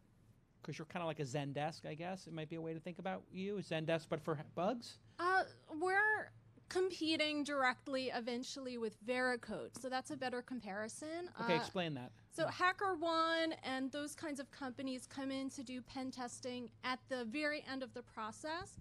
We're more what's called DevSecOps, which is empowering developers to actually write and ship more secure code earlier in the process when it's less expensive to fix those bugs. Got it. Awesome. Great clarification. Any feedback? Yeah, I would say that the pain point, I love how you emphasize that. I think that was really clearly drawn out. I guess my big question is, how do you actually get this into people's hands? And, how do you change the current way of doing things? Because it sounds like you started by consulting, since this was such a pain point for people. How do you make this a kind of scalable product and get it into everyone's hands? Yeah, well, that's why I talked about Python community. We're starting off, where I already have a lot of traction. I can speak at a lot of PyCon events, and we can table there and get in front of those developers. That's a warm community. And then we can go into C. The C programming language demands that developers do their own static analysis. That ecosystem is a little more robust, which is why we're not making it the first place that we go. But there are a lot of ecosystems where developers know they have to run static analysis on their code. And so once we're a little further along and we can compete in enterprise, right now we're B2B, smaller startups, then we'll go into C, where developers know they need this, IT managers know they need this. Awesome. Let's go on to Verb. Thoughts about Verb? Susie, that was a great presentation. And everything that you kind of highlighted, plus the $750K in Q1 revenue, that was really powerful. Also, I really like the comparison to Duolingo. I think sometimes it can get a little trite to say the Airbnb or the Uber for XYZ, but I think that made it really discernible for folks, because when it comes to kind of leadership development and learning management, it can be a little overwhelming and it seems like a crowded market. But by trying to talk about how easy it is to absorb content, it really made me understand it. I agree. Obviously, you're really far along. Have you raised money for this company? Mhm. How much have you raised to date, and how many full-time employees? We've raised 3.3 million in Got it. seed rounds, and we're 22 employees. Wow. I mean, it's just, you're off the charts. And $40 per user per year is a deal. It's like 40 to 80. Our smaller accounts are more per user per year. Right. So yeah, $5 a month or Mhm. something. Yeah. It's a great deal for them. I loved, the Duolingo one. Most people wouldn't want to make that as a comparison, but it turns out simplifying complex things and putting them on mobile phones for subscription is a pretty good playbook. Like, make it simpler. Yeah. Don't make me think. And like, I just want to press the button, hot dog or not hot dog. Like, it's like very simple. Like, it's a Silicon Valley reference. Like, really well done. Let's do our. I mean, I think it's pretty easy to pick number one in this situation. I'm going to pick Verb. You're going to pick Verb. So they're off to the. But yeah, you're so far ahead. It's kind of like we should just do the next two as 1 and 2, in a way. What's your 2 and 3? I guess. Oh. It's a tough one. I know. Yeah, this is a Both tough one. nascent. Yeah. Alyssa, can you tell us what your traction is so far? We are launching the software next week. So it's Pre-launch. $325K in revenue so far in customer development. Got it. So in the consulting arena, you've made 300,000 plus. Right. Got it. And this is one of the playbooks we talked about yesterday, I think. Did we talk about that? Consulting, productization, big win. Consulting, road to nowhere. Productization, scalable, sell it as software. When you're asleep, people are paying you. So, wow. You go first. I'm gonna write mine down here because I actually have a thesis here. All right. I This have is hard. So obviously we know Verb was just kind of ahead of the game right now. I would say my number 2 is going to go to Faster Than Light. I think you did a great job really stressing the pain point, and I'm excited to see what the launch looks like. Lisa, I loved your story. I thought it was really powerful. I do have questions around the B2C model, because when I thought about, the fact that you're trying to bridge this digital divide for poorer neighborhoods, what I was thinking was that you were selling directly to schools. I actually love the fact that you did, $500K plus in revenue in a year B2C, but I'm a little surprised by it. So I think my question becomes, is it having the impact for the target population? Which is okay if it's not. Then it just becomes a question of what kind of the purpose of the hardware becomes.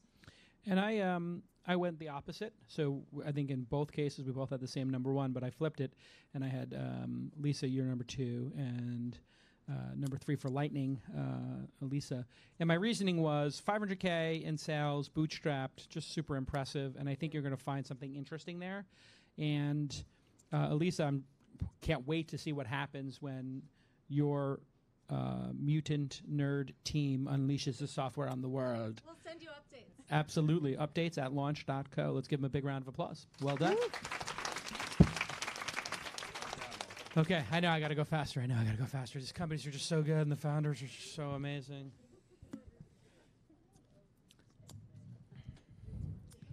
Okay, Ellie, here we go. All right, thank you. Welcome. Thank you. Okay. Melly from Tank 2. Gonna do it quick. And your pronouns are? What do you prefer? I don't care. You don't care? I'm impartial. Okay. Because So, yesterday yeah. I said it's 59 women and 1 guy in the class. I thought you were with our sponsors or something. So I Almost. apologize because I didn't I'll know be here that for you were money, to transitioning. get money, not to give you money. I got So you. that's- But Ellie, okay, Thank so you. welcome. We welcome. All right. Yeah, you want to take it out? Just Yeah, I think it's that I actually only have 2 hands. Okay, then So fine. that's the Okay, problem. here we go. All right, so Ellie, 2 minutes on the clock. 3, 2, go. All right. So we make batteries for electric cars and other big applications. So, and the story here is that what we need to do is not to make better batteries, better chemistry, but just manage them better. Think about a fleet of electric buses, for example. So we make a solution that allows you to have a battery pack in each bus that is just big enough for the daily routes, not more than that. Same thing for charging downtime. So we don't like expensive things waiting to charge, ambulances, airplanes, things like that. So we take care of that as well. We also kill single points of failure. So we make battery packs that are extremely reliable, extremely robust, and fault tolerant. And we do this by making big batteries with thousands of small egg-shaped cells that we throw together in a container. They figure out amongst themselves how to work together as a mesh network, as a big battery pack. They handle as a liquid, which means that you can remove cells, add cells as needed, charge them off board if that's important. So the story here is that what we actually do is that we apply the logic of the internet on the battery. So they work together as a network, essentially like a bunch of routers, a bunch of smartphones together. We do here something that has not been done enough, is we apply data science, logic, asset management principles on the physical world, on battery packs. Our business model is essentially a combination of being a wireless provider, a clearinghouse, and an IP licensing firm. So can go more in detail later if that's interesting. And this is our passion because we're a bunch of internet nerds that have come together to fix a problem in the physical space. So we really see that, you know, doing things that have been done for the internet, applying them on things that already exist, allows for drastic efficiency improvements, and that's essentially our story. We are in post-revenue. We have had about $500,000 of revenue per quarter for the last 2 quarters. We've raised $2.4 million in seed funding, and we're going into our A round very soon now. That's basically our story. We hope to hear what you think. Okay, well done. Big round of applause. Okay, next up.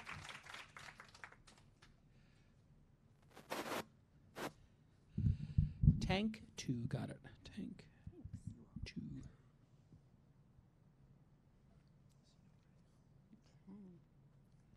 Nope. Awesome, thank you. All right. Okay, tell us your name. Catherine Berman. Catherine of C-Note. 3, 2, go. Great. Hi there. My name is Catherine Berman, and I'm co-founder of C-Note. Prior to C-Note, I was managing director at Charles Schwab, and there I worked with dozens of hardworking financial advisors like Pam. The problem is Pam is now losing billion-dollar clients because she can't keep up with ESG demand. So what the heck is ESG demand? It's another way to say sustainable or socially responsible investing, and it is a $12 trillion market that's growing rapidly. The issue is there's not enough products out there, specifically fixed income products. And this is what we're building at C-Note, a marketplace for the future of fixed income with competitive returns, diversification, and customizable social impact. The secret sauce here is technology. We've created 4 proprietary technologies, starting with our deep diligence. It takes the time to underwrite these fixed income products from over 6 months to less than 6 hours or less. The management team includes myself, my co-founder who ran a $10 billion risk management function, and our head of engineering who led his last tech team to acquisition. 3 ways we make money. We charge a 1% platform fee, a 1 to 2% spread on all assets under management, and 3 to 5% because these fixed incomes are also Community Reinvestment Act eligible. Since January of last year, we've grown by over 240% with over 20 million in assets. And we're a B2B play. So we sell to large organizations, including foundations, wealth managers. Some of our key wins include MasterCard and Sierra Club. And this is just the beginning. Fixed income is a $40 trillion market. We're starting with a piece which is the $120 billion community finance market. Creating the future of fixed income with alpha, ease, and impact. We are C-Note. Thank you. Well done. Next up.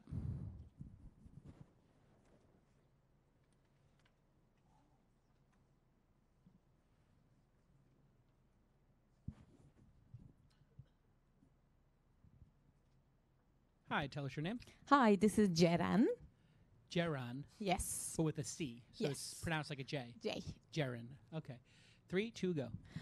So hi everyone, this is Jeran. I have had an experience in marketing on imported items over 12 years, and our company Pabler is helping e-commerce sites sell cross borders with the help of travelers. So travelers earn money while carrying items. We make API connections with e-commerce sites. We receive the orders automatically, and our product is very easy to use as a traveler. So we invoice directly to the e-commerce site and get the money from the e-commerce side and pay to the traveler. So the traveler chooses the destination and selects the item that fit their luggage and sign up and mention us the travel dates, and our algorithm matches them with the right products that are heading to the destination. So as soon as we receive the order, the confirmation of the traveler, we send them the item, they carry the item to the shopper's country and receive the money. So we are a 9-month-old company, and we have a 77% successful delivery. We got $5,000 in 4 months as revenue, and we're doubling our travelers for the past 2 months and 2 e-commerce side agreements. We are raising $300K and $200 under warrant, and we are looking to grow our e-commerce partners. So if you want to sell your items cross borders, we are ready to do partnerships and grow together. And Jason, we ask you to be in our advisory board. We know that we can be, we can make synergy with Underground Seller, Zambuca, and Anyplace. Thank you very much. Okay, well done. Okay, let's bring up Ellie and C-Note. Is it Catherine? Catherine and Jaren. You want to go first? Sure. Ellie, can you talk a little bit more about the value proposition for your products? So you talked a little bit about the data science infused into batteries, the real world. What does that actually mean for how your batteries are being deployed? It basically means for a typical deployment, and you can take any application, a taxi firm, a company that runs garbage trucks, whatever. So in a traditional dumb battery scenario, you would invest, let's say, in $5 million worth of batteries as part of the vehicles. With smart batteries, you can actually reduce the amount of lithium ion that you need and get away with, for example, $3 million in this case, with no change in operations or any range or any other requirements that you might have. Just more efficient use of existing assets. So that's the approach. So we do this initially through making solutions, end-to-end solutions. And as the market grows, we actually kind of break it down into components and work with other firms that actually already provide solutions for those markets. I had the same question, and it makes sense to me now. So if I had 20 garbage trucks, 5 of them were on long haul, 5 short haul, 10 in the middle, I wouldn't have to get long haul batteries for all of them. Exactly. And if the routes changed and I had 5 more long hauls, I could just order more of these balls. Exactly. That's battery exactly how it balls. goes. Yeah. Can I see them? Sure. Anytime you have a physical product, Power Move is to just hand one to Yeah. each of the folks. So there's a prototype, or is this the real deal? No, they really work. Wow. So there's a battery in here. Yeah. Traditional battery chemistry. And they connect to each other. Yeah. And the energy is then released. That's correct. So they touch one another randomly on average at 11 what we call kissing points. And then an algorithm basically figures out how to have the positive, negative daisy chain to work together as a big battery pack. Stupid question. The truck hits a bump and they all reconfigure and they bounce around. What happens? Well, in an average application, you have an inflatable sack, which actually is pumped up when the battery pack is filled to, let's say, 50% capacity. So they don't bounce around very much. Got it. So it's more like a bag of sand than a bag of golf balls, for example. And if one of them goes bad, is the value proposition here that I can take out the bad batteries and reduce the weight of the vehicle as well? That depends on the application. Typically, it's just going to stay there until next maintenance interval, right? So if you go to put it through the So dead cycle- batteries are not like a pressing issue for No, not at cars. all. And actually, the extreme resiliency is part of that. So it can kind of ride around dead or underperforming cells. And can you move them from one vehicle to the other easily? And what is required to do that? Just you move them by hand? Yeah, it depends on the specific market. So we're working with a case in India where it's literally a guy with a bucket. So and they're more. She's Bucket Tech. Yeah, we need to think about the branding to make it a little bit more appealing. But we also have a solution which we make together with a German company that's a roboticized, something like an automated car wash sort of system. So it sucks the cells out of the tank and analyzes them and replaces them. So it depends on the market. And Ellie, who are your customers now? Can you walk us through a kind of case study? Yeah, actually, so the vast majority of our revenue comes from defense firms. So we actually went out there selling the value proposition of efficiency. But it turned out that that was not what had most sticking power. It's, defense is interested in resiliency and extreme reliability. So they tend to be the ones that actually are going the fastest with us. Because a giant battery pack, if it fails, the entire battery fails.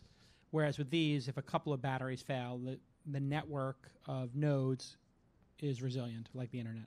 Right, exactly. So and that's the logic, right? So the self-healing principles that have been developed for the mobile networks, for the internet itself, why shouldn't they be applied to battery packs? And that's essentially what it does. That's so brilliant. Yeah. All right. Very cool. All right, now let's talk about fixed income. No pressure. Everyone's favorite topic. I've heard this pitch like a million times. How is this different? You've heard the ESG fixed income pitch a million times? I've heard I'm going to create a social good index fund that'll make you feel good about putting your money to work and not on e-cigarettes or cigarettes. Absolutely. Or boards of companies that are all white men. Yep. No offense to the 4 white men in the room. No, I think you're highlighting the problem, which is there's been tremendous work around public equities, right? And the vast majority, actually everything right now that you just described is in public equities. So you could chop public equities any which way if you want to say, I just want to invest with women from Argentina, right, who like to do social responsibility companies. You can do that. You cannot do that in fixed income. So the tool innovations we have is, number one, exclusively fixed income and cash. We don't touch public equities. So recognizing that that's a pretty green field. And then number two, what I love is really unlocking inaccessible. So there's one thing to say, okay, no one's doing the fixed income, cut and splice and using technology. We can do that. But I think what's even more interesting is trying to get at some of that fixed income that is so hard, starting with asset classes like CDFIs, which is where we started, Community Development Financial Institutions. Historically, so hard to access. No asset manager can do it at scale. No wealth advisor firm can do it at scale, and we were able to do it. So why? Because they're small and they're hard to find. Totally decentralized, no standardized information. What's the lack average technology. customer size then for those? About 5 million. So they'll put in about 5 million, and then we'll make usually about 100K off that. And then what is their total assets under management? If they're putting 5 with you, they have 500 million or 50 million? So these, it ranges. We mostly work with larger firms, so anywhere from 300 million to $1 billion firms at this point. Got it. And they'll chip off 1% for you or something. Starting, they start with kind of the toe dipping of like, let's just make sure this works, and then it progressively gets bigger. And they do that instead of putting it into a bond fund from Alliance Bernstein or something. Correct. So they literally are losing clients because the client's going, so what else you got in fixed income? And they have nothing. And so they're going like, I guess I can do a couple munis. And so we're filling a big need for them. Got it. Fascinating. Catherine, nice to see you again. So last time we chatted, sorry, I saw her pitch when it was about CDFIs. Can you talk about the evolution of what made you think, hey, I'm going to start with CDFIs, make that accessible for investment, and kind of grow to this fixed income pitch? I think so much of it was learning. The more customer interviews we did with asset managers and banks, we realized a lot of things. I think we realized, number one, how hard it was for them to get to CDFIs. Number two, how big of a problem this was, because we really started with the CRA department because we knew we could solve that compliance issue. But then they started inviting their wealth management department to all of these conversations. And I'm like, oh, wow. The wealth management side is a real fixed income issue.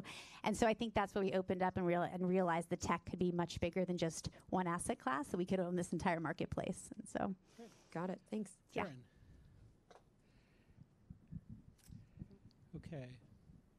You want to go first? No. Okay. So, I have seen this pitch a couple of times in my life.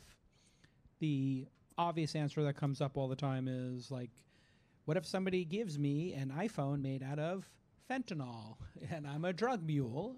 I assume that you have an answer to that question, and it's just like any other drug mule issue that we all have to deal with when we're traveling. I know there's a solution to it. So I guess the question I have is this actually necessary? Because you didn't give examples, and examples matter. So I'm looking at it going, is there something that I can't get? And I'm like, well, I'm an American living in San Francisco, so I can get anything at any time. And so I'm trying to think about other countries and what they can't get. And then I was thinking about, well, if they can't get it in their country, is there some embargo issue or some technology transfer issue? So give us an example in order of the 3 most popular items that have been shipped in your pilot. Okay. Thank you very much. It's a very good question because it helps us to explain our business model much better. We are not doing it a kind of peer-to-peer. So people are not asking us to send items or receive items. So we are making directly the integration with the e-commerce side. So your first question, we are proving the safety and the originality of the items that is coming from the e-commerce side. So this is the first point. And what we do is we make the agreement with the e-commerce side and send their items. Right, so the question I asked was, What were the top 3 items? I understand the business model. What are the top 3 items that have been shipped, and why is this important? Yeah. Okay, Balenciaga shoes. With one e-commerce site, we send it from Istanbul to Paris, and we create arbitrage. That's From why Istanbul to Paris, not Yes. Paris to Istanbul. So No. they can get these high-end shoes in Istanbul, but not Paris. You can get them, but the idea is not to not about the availability, but creating the arbitrage and having the opportunity. Oh, you mean it's to cheaper get in it. Istanbul? It is cheaper regarding the custom. Okay, so now we're starting to issues. unpack it. So And designer shoes in Istanbul cost how much less than the same designer shoe in Paris? Well, actually, it was like 30% off in regarding that time, but it changes always. So it is what our e-commerce site customer wants. We are just carrying their items, so we are Okay. not responsible. What's the with second best items. example? Well, we are doing cosmetics and also electronics. Got it. Okay. Questions? I was going to ask the examples because I don't think I think your presentation was exciting and you could tell that you're very excited and passionate, but I would definitely put that out there because I think I too had the same challenges, which was envisioning why I would want to use this platform. And if it is, hey, you're finding these great deals by arbitraging, that could be something compelling for everybody. One tip I'll give you, and it's good for everybody here, is, and we do it in our company, Launch. If you are explaining the value proposition, that's not as powerful as your customers explaining it. So in our case, our customers are our founders. So when we have somebody come to the accelerator, when they do the interviews, which I think we're doing in a week or two, when we do the accelerator interviews, they meet first with alumni. And we have the alumni tell them about the program. Because when we tell them about the program, they're just like, well, you're just saying that because it's your program. But when the alumni tell them, this is incredible, I would totally do it again, I recommend it to all my friends, here's what I got out of it, then we believe it. So for you, in this case, I would do your presentation over and say, and this is a reseller in Istanbul, it's Susan's shoes, and Susan's shoes has these out-of-stock shoes, and they charge less, and there's an arbitrage because the euro is so powerful compared to Istanbul, so you can actually get these for 40% off. Meet Joanne. Joanne lives in Paris. She wants these shoes. She knows about this little hack. She can get 3 pairs of shoes for the price of 2. So she is going to buy 3 pairs of shoes right now, get them delivered, and meet Jason. Jason is a drug mule who wants to become white hat and not get arrested at the border. So he decides instead of bringing fentanyl into Paris, he's going to bring shoes, another form of drug, a deadly, deadly drug. Anyway, that would make it so much more explainable because you're having the customers explain. You just like use a quote from them, and here's the trick for getting the quote. You say to your customers or your partners, can you give us a Yelp-like review of our service? And you just put that in your survey. So when you guys get a survey from us after Founding University, which I hope you will fill out, and if you don't, Jackie will just email you and harangue you. It's one of her superpowers, haranguing. She will harangue you until you do fill it out, and then she makes us sit through all the answers and improve the product every time, which is great. And one of the questions will be, write a Yelp-like review, correct? Then we give that to the marketing department. Then the marketing department, CMO Presh, and the Toronto team will make ads out of your Yelp reviews. So we don't try to sell people on Founding University. We have your Yelp reviews sell them. Like, oh my God, this is the most productive 2 days of my life. Like, that's a really good Yelp review. Somebody could write something like that. Jason was hilarious, and it was informative. Julie crushed it. I met so many great friends. Okay, let's do our 3, 2, 1 right now. Yeah.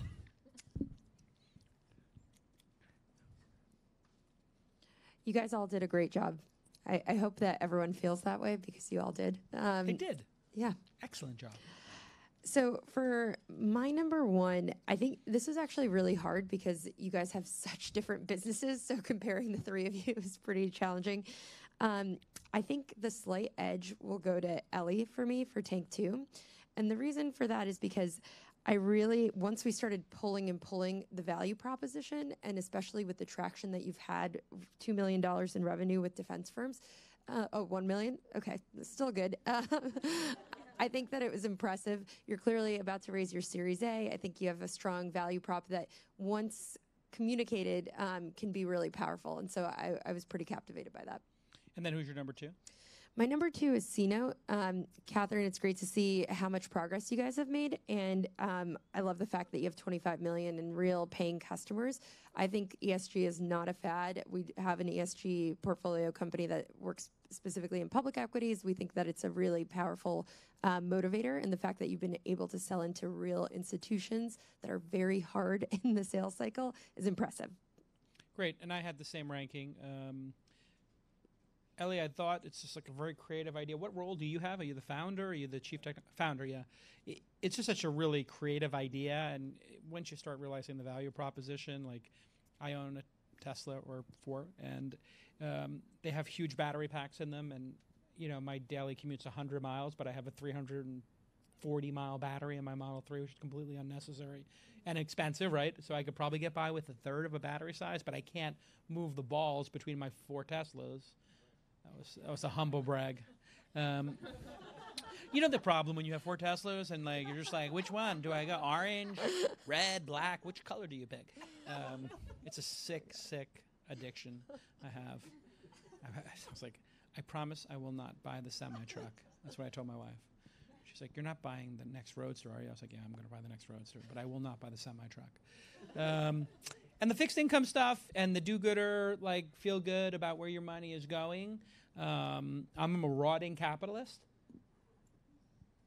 but I kind of dig it because I do think all these pools of capital can be very powerful with where they move their money and how they move it. And the world needs a little more responsibility, I think, from the people who have big pools of capital to kind of do the right thing.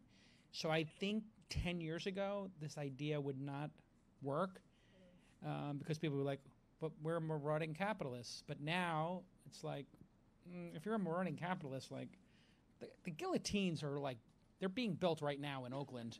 Like they're bringing them across the bridge any moment now. I'm just like, it's a dark time for the 1%. Like, the conspicuous consumption is just, people, I mean, look at Bezos. Like, he is the richest guy in the world, and he hasn't figured out how to give his money away. I mean, it's not that difficult. And now he's become this huge target. And they're just like, we don't want Amazon in Queens. Like, there's a moment happening right now where people are like, fuck you and your jobs. Like, why do you need to get a discount? Why do you, like, you know, people are upset at successful, rich, wealthy people. And I don't think it's like, I think it's a very real thing. And I think affluent people have to really get their heads around this idea that, like, they didn't get there alone. There was a little bit of luck involved. Sure, there was some hard work, but they're an outlier.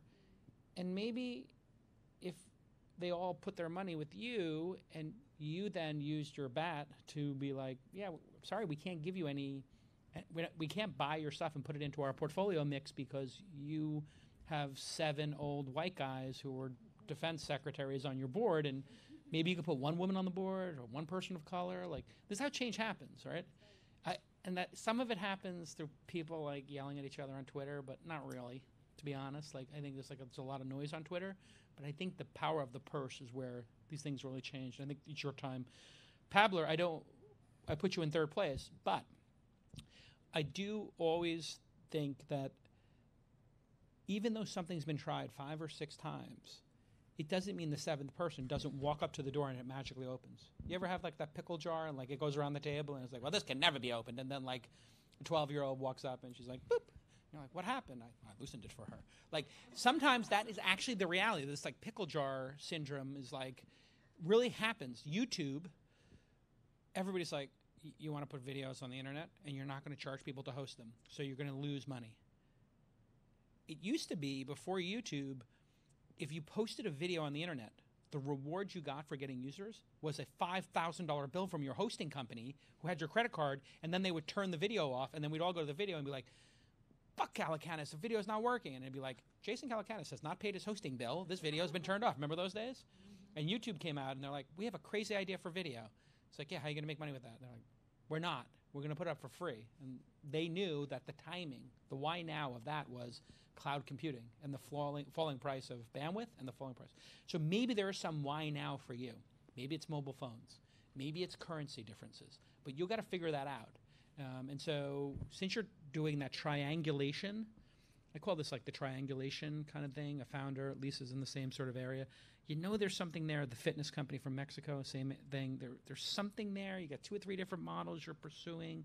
Keep triangulating. Keep trying to find that signal. And the signal is the customers and their usage. So somebody is going to put 12 orders in a month.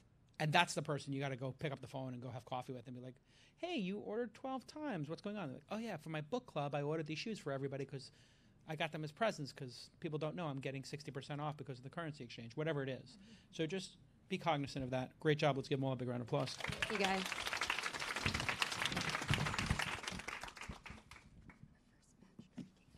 What's that? Yeah, it was the first time we matched. Yeah. But I think our number ones have been consistent, yeah, which shows how difficult the job of an investor is. And for you, it should show as well that different investors, you know, are into different types of startups. They have different signaling. So understanding the investor is super important. Like, really do your diligence. What are the last 10 deals they did? Why did they do them? If they're only doing biotech or only doing enterprise SaaS and you're a consumer mule company, like, you may want to just find somebody who's done a shipping company. Like, you have to find somebody who's done a shipping company. They did ship and they lost their money, right? Or they were an Uber investor, or somebody who was in transportation or logistics. They were a FedEx vice president. Someone like that, you don't have to convince. It's very interesting to me. Like, everybody wants to meet like the highest profile founders, the highest profile investors, and it's such a mistake because, like, ever since Alexis married Serena Williams, the Reddit founder, literally, I think he's like number 3 or 4 on the list of investors people want to meet. And it's like, well, okay, I understand he's married to Serena Williams. That's super dope. But, like, he's busy. And is this the right investor for you, or do you just want to get a selfie with him and Serena? Like, pick an investor who's targeted to you, who's into cities or whatever it is, not just somebody who's got a big Twitter following. Okay, tell us your name. Bere. Say again? Bere. Bere. Yeah. Like Betty, but Bete. Berenice. Bere, for short. 3, 2, go. Hi, my name is Bere Giannini, and I founded eTail Pet. We're empowering pet store retailers. So today's successful brick and mortar retailer is that retailer that is connecting with their customer on a physical and a digital level. So what we are doing is trying to get pet store retailers across America to connect with their customers on a digital level. So on that slide down there, you can see this is retail sales in America. Offline sales are stagnant. They're the bottom blue. Web influence sales are growing and online sales are growing. Why do people shop online? They do it mainly for convenience. And what makes them the most happiest about shopping online is knowing that their transaction is full and complete. So it has been dubbed the Amazon antidote for brick and mortar retailers. Everybody's doing it. Why shouldn't you, right? The oldest argument in the book. So we've got the major and the retailers that today are being successful are those that are offering buy online, pick up in store, whether it's curbside or walk right in, buy online, pick up in store, and that's what we're trying to do in the pet space. So we are today enabling local pet stores to compete online, and these are a few of our examples. Our service works for large retailers and small retailers alike. So this one right here, Pet Pros, is a 23-store chain. The one on the left is DOG. They're a franchise model. It works for them too. These guys over here are just sort of onesies, like one single store operator. And then that one on the bottom is a 6-store chain. So what do? We are a cloud-based e-commerce platform. We make it really, really easy for retailers to go online. What's the big holdup? Why can't they just go to Shopify? It's because your average retailer has about 5,000 unique items. So we have a catalog that's ready to go with all of their pet products, 35,000 items to choose from. Gonna go faster. That's our product. We give them a dashboard to fill their orders and manage them. Okay, well done. Big round of applause for eTail Pet. Next up, tell us your name. Oh, and handing us the product. Okay.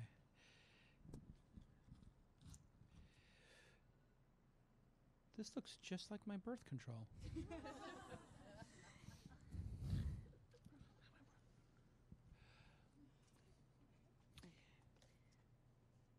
My name's Agya. Akia. Agya. Agya. A-A-G-Y-A. Agya. Got it. What does it mean? Means permission in Hindi. There you go. Agya. And your company is Avia. Not intentional. Avia. Agya from Avia. 3, 2, go. The birth control pill. Millions of people around the globe rely on it, and in the US, it's twice as popular as any other form of contraception. Yet, of people on the pill in the US alone, there are 1 million unintended pregnancies each year. 1 million. So how's that possible? We live in a fast-paced world, and people like me tried setting phone alarms, tried using apps, but these are all things that you can turn off or are high touch. So we developed the best solution to that. Avia is a smart device that recognizes the count and position of the pills that are remaining in the pack. That way it knows if you've taken it or not and sends reminders to your phone until you actually take it. The patent pending sensor technology and the device has all been built in-house. We're 3D printing these. We have a multidisciplinary team that is really badass. The the device then speaks directly to your phone and also records the time that you actually take the pill. So you can check it on the go too. We've worked with hundreds of women over the last 22 months in order to ensure this is the solution that people want and need. 98% of them said they would recommend this to friends and family. And then late last year, we sold out of our 40 limited beta prototypes.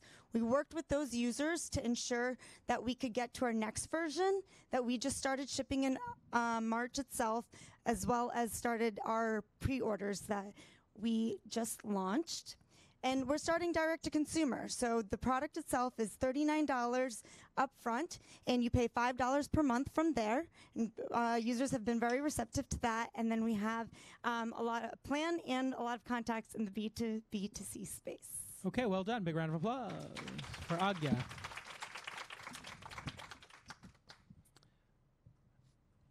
Did you notice it has a 9-month battery life? I see what you did there. By the way, if you get these micro-size ones, your battery will last more than 9 months. Okay, tell us your name. I'm Kim, CEO and co-founder of Curl Mix. 3, 2, go. All right, you guys. So problem with curly hair products is that you don't know what's in them. Ingredients are really complicated, and therefore you don't trust them, and sometimes they're not effective. And so what we did is create a very clean label, easy to read, and it works. It's organic ingredients, and people trust it more. But what we've really done have a 4-step system to help get you the wash and go of your dreams, essentially. There's a large market, $9 billion market, 90 million people, but that's not what you care about, right? What you care about is comps. So most recently in 2017, we experienced our first near unicorn. They exited for about nearly $1 billion. And then DevaCurl, which is our main competitor, most of our customers used to use DevaCurl.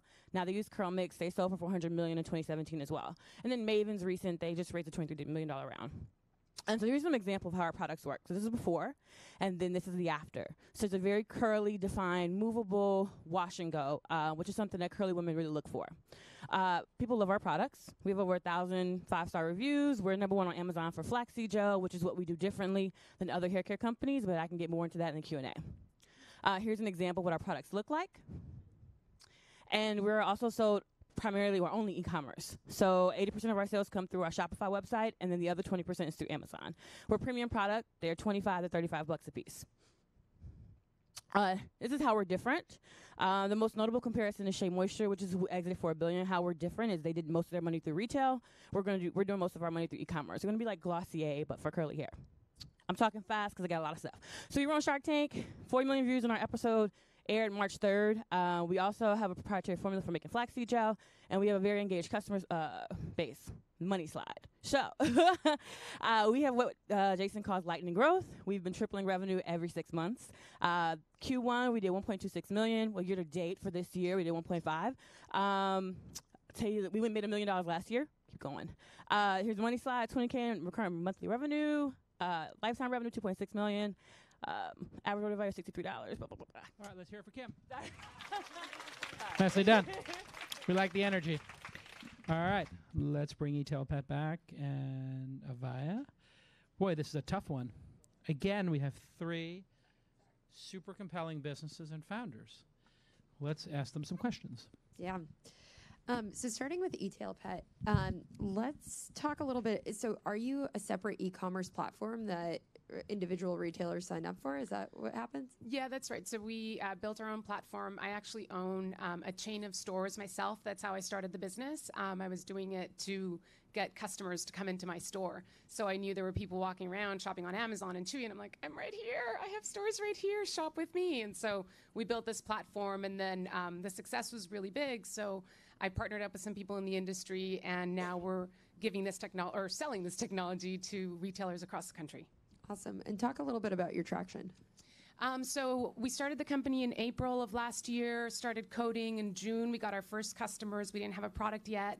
So we kind of, did it really fast. We got our first live transaction on our platform in August. Today we have about 100, more or less 100 retailers online, and we did $12,000 in the recurring revenue in the fourth quarter and $10,000 in setup fees. And then this last quarter we did $17,000 in recurring with $7,000 in setup fees. It's super impressive. The negative spin on this from the venture community will be you're selling ice cream to passengers on the Titanic. Aren't these stores going to go away?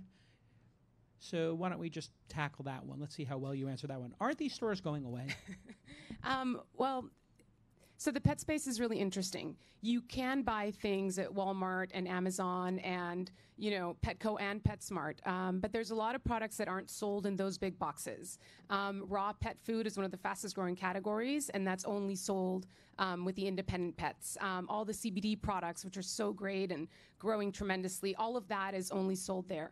Also, people and their dogs, with the humanization of pet food that started in the early 2000s, people are really wanting to go in and talk about, well, what can I feed my dog? Is it lentils? Should it be blueberries? Why not feed him chicken? And so people do want to come into the pet store, but a lot of people don't want to go into the smelly pet store. They just want to, click on their phone and be able to buy the product. So I think we will be disrupting this channel, and we will be bringing in more people into the independent pet channel, and we hope to really revive it and invigorate it and make sure that it stays.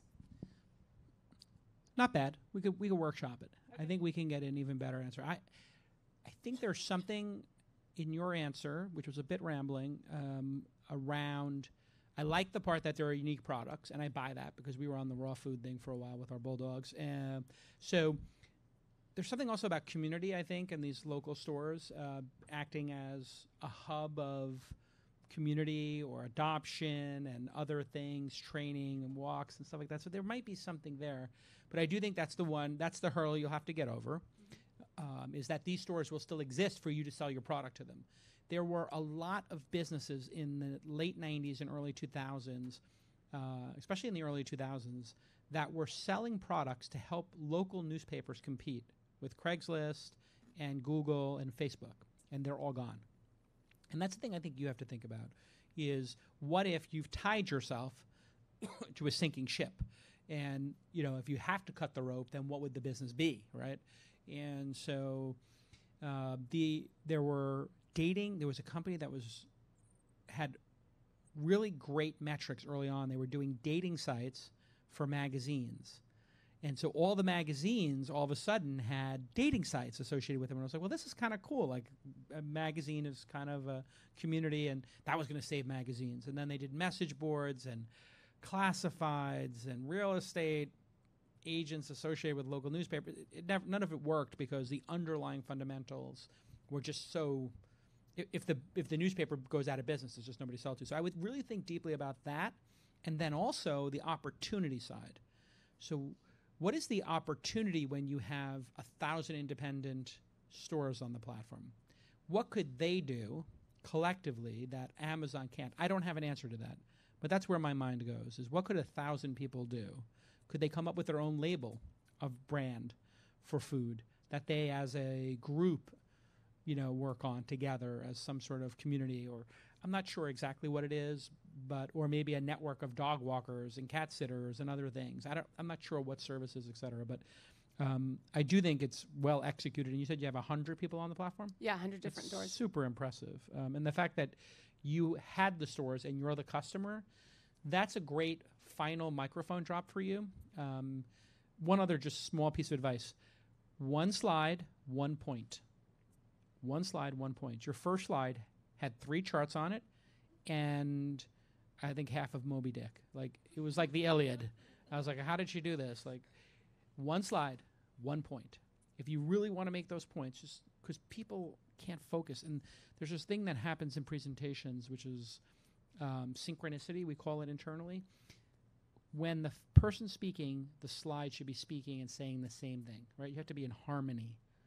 Maybe it's synchronicity, maybe harmony is better as a word, but you have to be harmonic. So you're saying, look at that bottom left slide, ignore the other 2 and the text I wrote there and the heading, but just look at the bottom left and you see on the bottom left chart, the dark blue, like you could have done that with just the 1 chart and then a 1 click where the blue raised. Okay, this isn't growing, but this is the part that is, right? So that's just a little, deck kung fu, as it were. But the last slide should be, and we have 100 of these stores, 8 of them are mine. I had this problem. I solved it for myself, and now I'm solving it for my friends across the country. We're looking to blah, blah, blah. Okay, next one. Avia, I think. Great job. I actually saw you pitch at the Reproductive Health Care Fair. Yeah, I was there. And yeah, you did a great job then. A lot more there in 7 minutes. Yeah, exactly. I think what you're doing is really interesting. The question in my mind becomes how, if people are forgetting to take their birth control, are they keeping the hardware with them? How do the notifications come up that, enables you to actually be more precise about taking it at the right time? Yeah, so there's actually a mix of people who, I'm assuming in this room, there's probably a mix of people who keep it with them at all times versus people who leave it at home. So I used to be on the road 4 days out of the week, if not 7 days out of the week, and I always had it in one bag or another. So that was great. It was next to your phone. When it goes off, you're supposed to take it. You didn't take it most times. Average is 4.6 pills that you miss each month. But for people who leave it at home, the way that it works is that it communicates with your phone when it's within range. So it says, okay, you just took it. I now record that you've taken it. If you get to work and you're wondering if I took it or not, you can pop open the app and it shows you that you took it. If the notification comes up and you're not within range, it then says, hey, I see that you're not in range. Do you want me to remind you when you're back in range? And how often does it remind you? You can, right now you can't, but you will be able to customize how often. Right now it's every 30 minutes. It was super awesome. How long have you been working on this? 22 months. Perfect. You notice how credibility goes up when the answer is short and exact? 22 months. Like, you're like, oh, she knows exactly how long she's been at this. Like, this is a killer founder. What is the BOM of this hardware device? Ballpark. $10. And so then with the... What do you charge for it? $39 and $5 per month, LTV of at least 2 years, $159. Great. It's way too cheap. I would make it a high-end product. And I would make it a wallet as well, so it has a discrete function. So if people are losing it, make it a wallet. And then does it tell you if it's lost? We have geo-tracking in our roadmap. Okay. How many people have lost their wallet in the last month? Raise your hand. Okay. The rest of you are lying. Anyway, you're making the classic founder mistake of making it too cheap. This is a $399 product with a lifetime subscription. Capture the high end of the market, have a $300 profit so that you can do sick amounts of marketing. And then you can have a junior product that's launching next year. That's the $199 version, and make the service 5 years included, right? Make it the highest end product you can with a massive margin. Why? Then you can actually spend on Instagram ads, and you can spend $100 to acquire a customer, which means you could spend $2 a click, get 100 people to click, retarget them for $50. Now you're in for $250, and you've got 100 people clicked on it. You're going to clear more sales than just 1 or 2, but you need only click 1. Right now, at a $30 profit, you're going to have a really hard time spending money on ads. What's your CAC right now?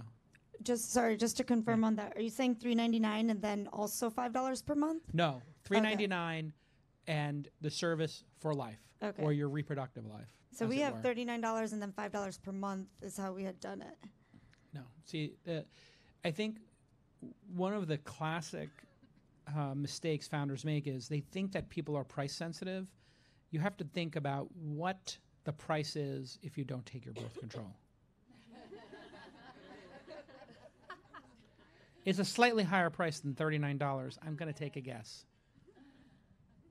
Am I right? Yeah. I could go through all that. Let's if just you go want. through a test here, okay? Because we have 60 professional women in the room. How many people at some point in their life knew a friend who would like this product? Raise your hand. Okay, so somebody knew a friend who might like this product. Okay, a friend. Okay. How many people, if they talk to their friend, would their friend spend $300 on this product? Would your friend spend $300 on this product? Raise your hand if they would. Okay, great. That's fine. That was 1/3 of the audience would spend the $300. Get them first. Then all their profits go into you doing better and better manufacturing for larger and larger amounts so that then you can lower the price organically as your cost goes down and your volume goes up. Right now you're in the volume trap. Like if you order these, you have to put an order in for 1,000 of them at a time? We do not. So right now we're doing it as 3D printing, and then we'll be going into low volume manufacturing. Yeah, and so when you go into low volume manufacturing, it's going to be arduous and painful, and you're never going to be able to raise funding. And all the venture capitalists and investors are going to be like, oh, this is a road to nowhere. It's going to be like a $1 product eventually knocked off or whatever. Like, you have the patent. It's very unique. Make it high end. Like, get this shit on Goop or whatever. We have plans for Louis Vuitton. Perfect. But if it was a wallet as well, like, wow. And it could do other things. And if you make it for $300 or $400 to start, and then you start working your way down, you'll actually do more good in the world because your company will be here in 2 years. With hardware companies, we've invested in 6 or 7, like 4 of them aren't here anymore. And the reason is they charge too little. In almost every case, that was the trap. They raised hundreds of thousands of dollars in some cases. Birdie was our smoke detector, smart smoke detector, and air monitor. And then we had Butterfly, which was like a drop cam on steroids. It had a 3-day battery. It had a gig of memory on the thing, and you could put it in your garage without a plug and monitor that, or put it out by the pool and watch your kids. It was like amazing product, but they charged too little. And they ran out of money. And Birdie ran out of money, never got the product to market. It's just super frustrating. So that's my best advice to you. But I think what you have is amazing. And then if you charge that higher price, you could put some more technology in it. Right now, it's a sensor array that senses if the pill's there or not. And the pill is a standard pack. Is that standard in the industry, that pack? About 80% of them fit in our device because they're rectangular, circular. We're going to change the form factor. And it's got eventually. Bluetooth on it, so it connects by Bluetooth to your phone. And then in the roadmap is also cellular. Yeah, see, this is where if it becomes a high-end product, you can get the Whisper network, which is like 3G, which costs like $10 for the life of the product probably. That like Whisper, AT&T will pay for it for like $10 for the life of the product. And man, this could be gangbusters. You could put all kinds of other interesting things in it. It could have gamification, where it gives you like a sound or something. It could have some other functionality in it. And I think you're on the. I passed on PillPack. They launched at our event, and I was just like, so you put my daily pills in a pack?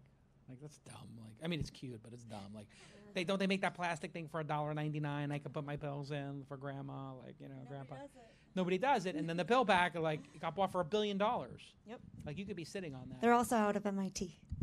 Are you from MIT? Oh, well, the Media Lab? Where? Which school? MIT Sloan, mechanical engineering, product design, architecture school, Wow. and electrical engineering. Did you go there as well? Yeah. Wow. That's where Claire and I met. God, I feel so dumb. I went to Fordham at night. I was fixing laser printers. It's a true story. Okay, Kim, you're up next. You Hello. are a firecracker. Sorry, I You- talk fast. It's okay. I would normally tell everybody to slow down, but like you nailed it, and it was Thank great. you. And it was the one thing that was going a little bit fast. You have an MRR product, So, or is that MRR reoccurring revenue, or is that your monthly sales? No. So we have, last month in March, we made almost $900,000. But of that, about 30,000 of it was recurring revenue. Got it. So we have a 4-step system that we sell in a subscription product. Got it. So you have $900,000 in revenue last month. Yes. Of which about, 10% would be 90, 30,000 would be 3%. 3% are on subscriptions. But we just launched the full system in February 1. No problem. So February in the 1. first month, you've already converted 3% of your revenue to reoccurring subscriptions. Yes. Amazing. Thank you. So that would be the positive spin on it, right? So instead of playing on your heels, remember I talked about, like, you come in, you cock the shotgun, you put a hole in the ceiling, and, like, hey, I'm here. Anybody have something to say? So the way I would have said it, I would have come up and said, we sold $900,000 last month, and in our first month of reoccurring, we've transferred that $900,000 from one-time purchases to monthly reoccurring. We think we'll get to, not even we think, we'll get to 50% subscription base by the end of the year. That's our target. And these are the 3 ways we're going to do it. A, B, and C. Boom. So that's like the power move, not like playing on your heels, but playing offense, right? Make them slow you down. How many years have you been doing this? How long did it take to get to $900K a month in revenue? The first 2, we were a subscription box for like curly hair, like think Blue Apron, but for hair. Got it. So people were making our products. And then after 2 years, we figured out what they were buying over and over again and then turned that into the line. And that's how we got to $1 million in revenue last year because we pivoted at the top of January. Love it. How much money has been invested in this business? So up until we went on Shark Tank, which is March 3rd, but keep in mind only a couple $100,000 it was attributed to Shark Tank. The rest of it was like we prepared for it, and so we ramped up ad spend so that we could capitalize off of the traffic. How much has been raised to date? So we raised $200,000 just before the show. From angels? Yep, Where's Jeff he Weiner and Mike Ganson. Jeff Weiner from LinkedIn? Yes, he invested like literally days before we went on Shark Tank. How'd you get Jeff Weiner? How'd you get to him? Because so do you know, I can't. He doesn't return my emails. He's been on the podcast. You know Arlen from Backstage, right? Of course. She invested in us last year for $25K. Very nice. Very beginning of the year. Nobody ever believed in us, so that was like amazing. And then she introduced me to Mike Gamson. He offered me a deal.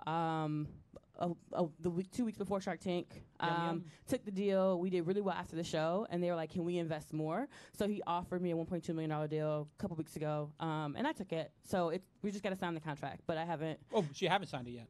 I mean, it's really just my delay. So, but there is a delay that's occurred. So we could talk later today about the deal and just verify that this is a deal you in fact want to sign.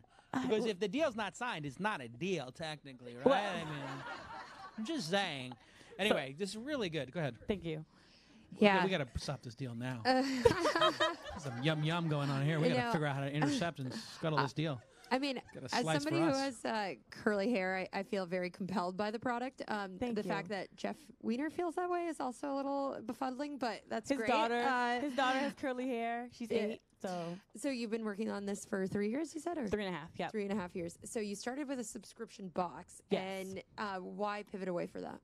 Because it only had 30% margins, and we weren't growing like a subscription box should grow. The most we ever did was like $17,000 in monthly revenue. And so I was going to close up the company, and I met my advisor through Backstage, and he was just like, well, what's your best-selling box? And it was our flaxseed gel, but no manufacturer would make it for us.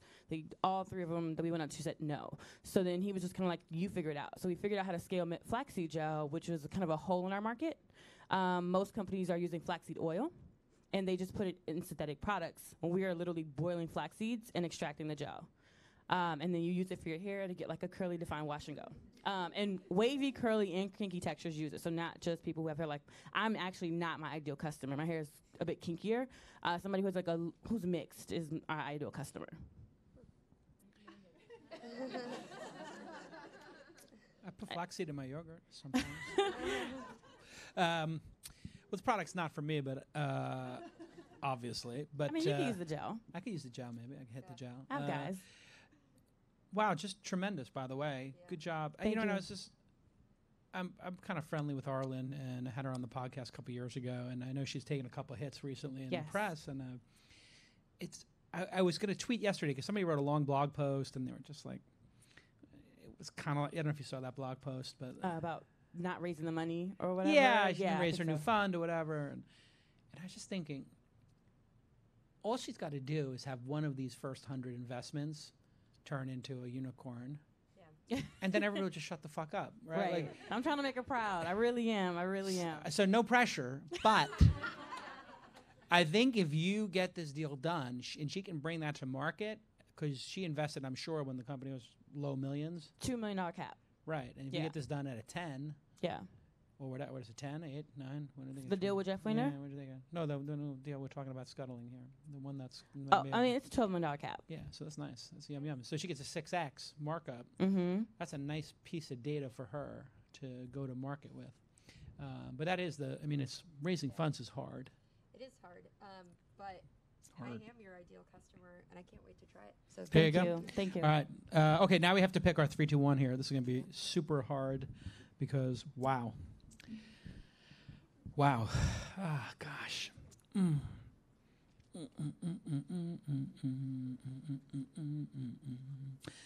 did it, and I think we're going to pick the same ones for the same reason. All right, give me a 3. Give me a 3. All right. This is a hard one. Number 1, I picked Curl Mix Kim. I am really impressed by you guys' traction and the fact that this has been the model for a short period of time. It's awesome. I could definitely see myself using the product. I do agree with Jason that, talking about the move from just general retail to having more of that subscription element is important. But I think it's great what you've accomplished so far. Congratulations. And to that point about pivoting, remember I said before some people are triangulating? Lisa, here's your mentor, Kim, Lisa, Kim. Like, you could mentor her about this. Like, she was going to shut her business down. She couldn't figure it out. And she triangulated and found out flaxseed was it. Like, and the box subscription wasn't it. And then selling direct, printed money. And then subscriptions are back. So taking a second swing at subscriptions. Like, this is entrepreneurship. It's just like confounding, and you're like out in the middle of the ocean, and you're like, we think land's that way, but we could be going in a circle, and we could all die in the middle of the ocean of scurvy and cannibalism and sharks, and that's the likely scenario. Or we can just look up at the stars, which are our customers, and the sun and the moon, which are our customers, and maybe we figure out a way to navigate through the stars, right? And that's what you've done, and that's really commendable. And for anybody who's here who got picked as number 3 or didn't want to get up here because they felt it was awkward, it's always awkward. I have met 0 founders whose businesses were not awkward and weird and janky and unpolished. And the 1 or 2 times I've seen something that's like super polished, it died immediately. Like, which is... It's always awkward and weird, so you got to kind of embrace that. Embrace that it's not perfect. That's the opportunity for people like us, right? The opportunity is that we can help you figure out the last 60% or 40% or 20% of getting it to scale. That's the fun in what we do, isn't it? Yeah. And also for all the number 3s, it's not an indication of your business, but your ability to kind of get it to a 2-minute concise way of explaining your business. So. Yeah. Okay. Who's your number 2? My number 2 is Avia. So I really like what you're pitching. I love the MIT element, obviously, but I think there's something there, and I think this is a pain point for every woman. The challenge for me is I have heard this pitch before, specifically around a hardware piece, and I do think speed to market is an important part. So, you're taking pre-orders now. I think getting into the hands of customers, sure, you can play around with the pricing, you can play around with what else you're offering, but really trying to get it into the hands of customers and get that validation to see what works and what sticks. Yeah, I picked Avaya as my number 2. Avia as my number 2 as well. I haven't seen the competitors. I haven't done the research. As I said, I think going higher end and working your way down is a good idea. Also, we have an investment in a company that's doing sort of direct-to-consumer intervention, doctor's appointment online on your phone, sort of like Get Roman or Hims or these other things. And I think that full stack concept could be really powerful for you. And I bet you the people, are there online consultations for birth control now? A lot of them. You should find one of those and buy them and add that to your stack, maybe. That would be super ambitious.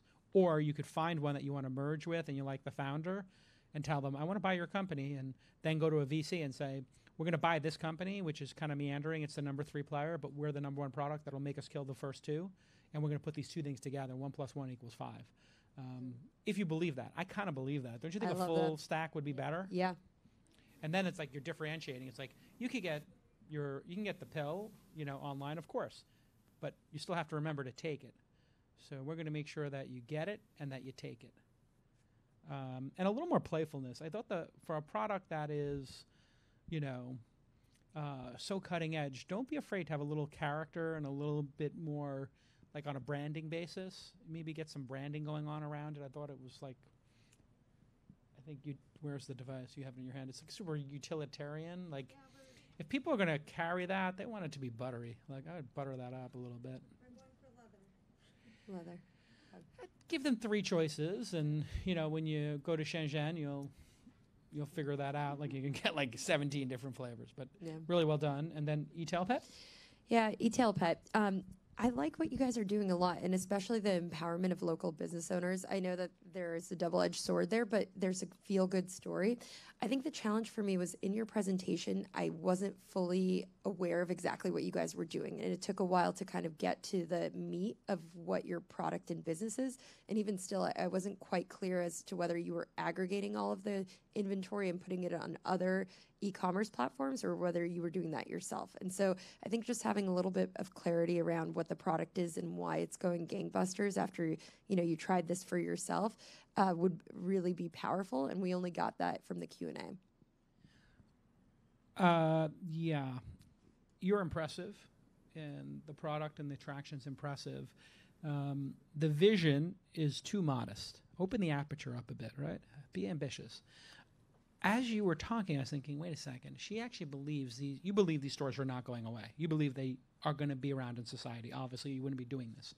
I question that, but I'm totally willing to be wrong because people are trying to reinvent retail and creating experiences, et cetera. And then I was just thinking, well, don't all stores need to have a drop-off or pick-up, buy online, pick-up kind of thing? And so if you had a vision and you had 5 categories of stores that are holding on and are kind of like the anchors in retail, maybe dry cleaning is still one.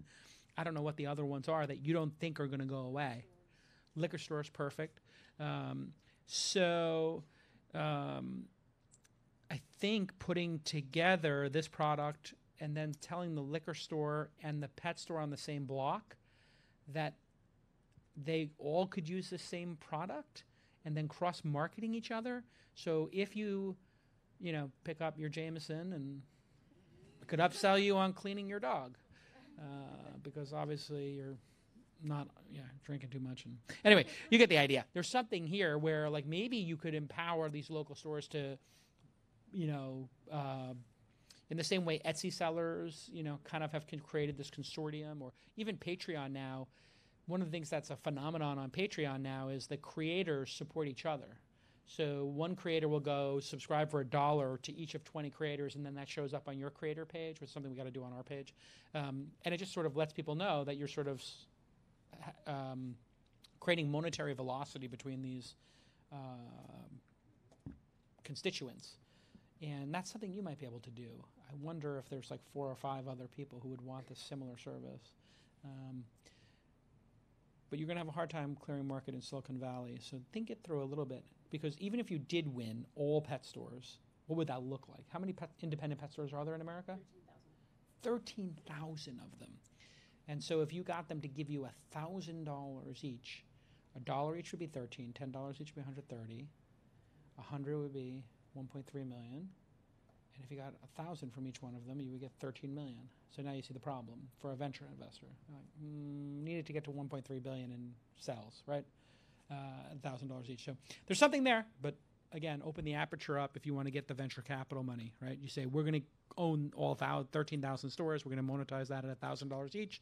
And then we have these 6 other stores we're going to go after. And that together will equal $100 million in revenue. Paint that $100 million opportunity in revenue. Okay, let's give it up for our latest cohort. All right, now comes the hard part. We saw 12 great companies. And now I picked Bravo as my number 1 for the first one. Remember that was the proximity tipping, Patreon, but local. Verb, was my number one, and the second one I think Susie you picked as well, which is the leadership training in the bite-sized way, and then we had Ellie's batteries, which are right here, and we just had Curl Mix. Which is your number one and your number two from those four? Oh my Lord! Number two. It's never enough. You can't just win. I have to have a winner of the winners.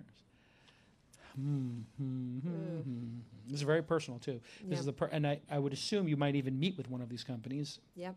You would? Okay. So you get Definitely. the meeting for sure. Okay. 1 hour meeting or half hour? What are you doing? Can we get it 45 minutes? Maybe? Let's do hour. Full hour. Okay, you get a full hour with each of us. All right. I'm going to commit to a full hour. Okay, you pick your two. All right. So my top two, this is hard. My number one overall is going to be Verb. I think you did an amazing job, Susie, and I just think that the traction is real, and I love the comparison and the vision. Okay, I'm going to pick Curl Mix, and then after... Oh, you want to go for your number two? Sure. This is hard. Yeah, that's why I'm doing it. It's entertaining. Yeah, so my number two would probably be Curl Mix. I don't know where Kim is. Yeah. I think you did a really great job. I love the traction and revenue. It's not in our sweet spot because it's not exactly urban, but I just love what you're doing, and if I can be helpful in any way. Yeah, I have to go with Verb as well because I just love subscription-based businesses. The revenue's off the chart. This has been amazing. Let's give it up for Julie. Thank you, guys. What stage, as we wrap up here, what stage is the perfect stage for founders to contact you? Do you have a sweet spot, a Goldilocks zone, not too hot, not too cold? Pre-seed and seed, we write checks between $250K and $500K. So come chat with me. My email is julie@urbaninnovationfund.com. If you want to send me your decks, always happy to provide feedback. Thank you, guys. It was really inspirational. Really appreciate it. All right. We're going to have lunch and then surprise guest. My friend Joel Spolsky, who's a very famous entrepreneur. I know. Take it easy. Okay, he'll take a selfie with you. The nerds are like, Joel Spolsky's going to be in the building. Well, he just was like, I'm in town. You want to hang? And I was like, would you come speak? I'm having the Founder University. And he said yes, and Jackie worked it out. So Joel Spolsky of Stack Overflow, Fog Creek Software, and many other things, very famous, will be here at 1:15? Yeah, he's coming at 1. We can start at 1:15 we'll start. Okay. All right. Let's give it up one more time for everybody. Producer Jackie.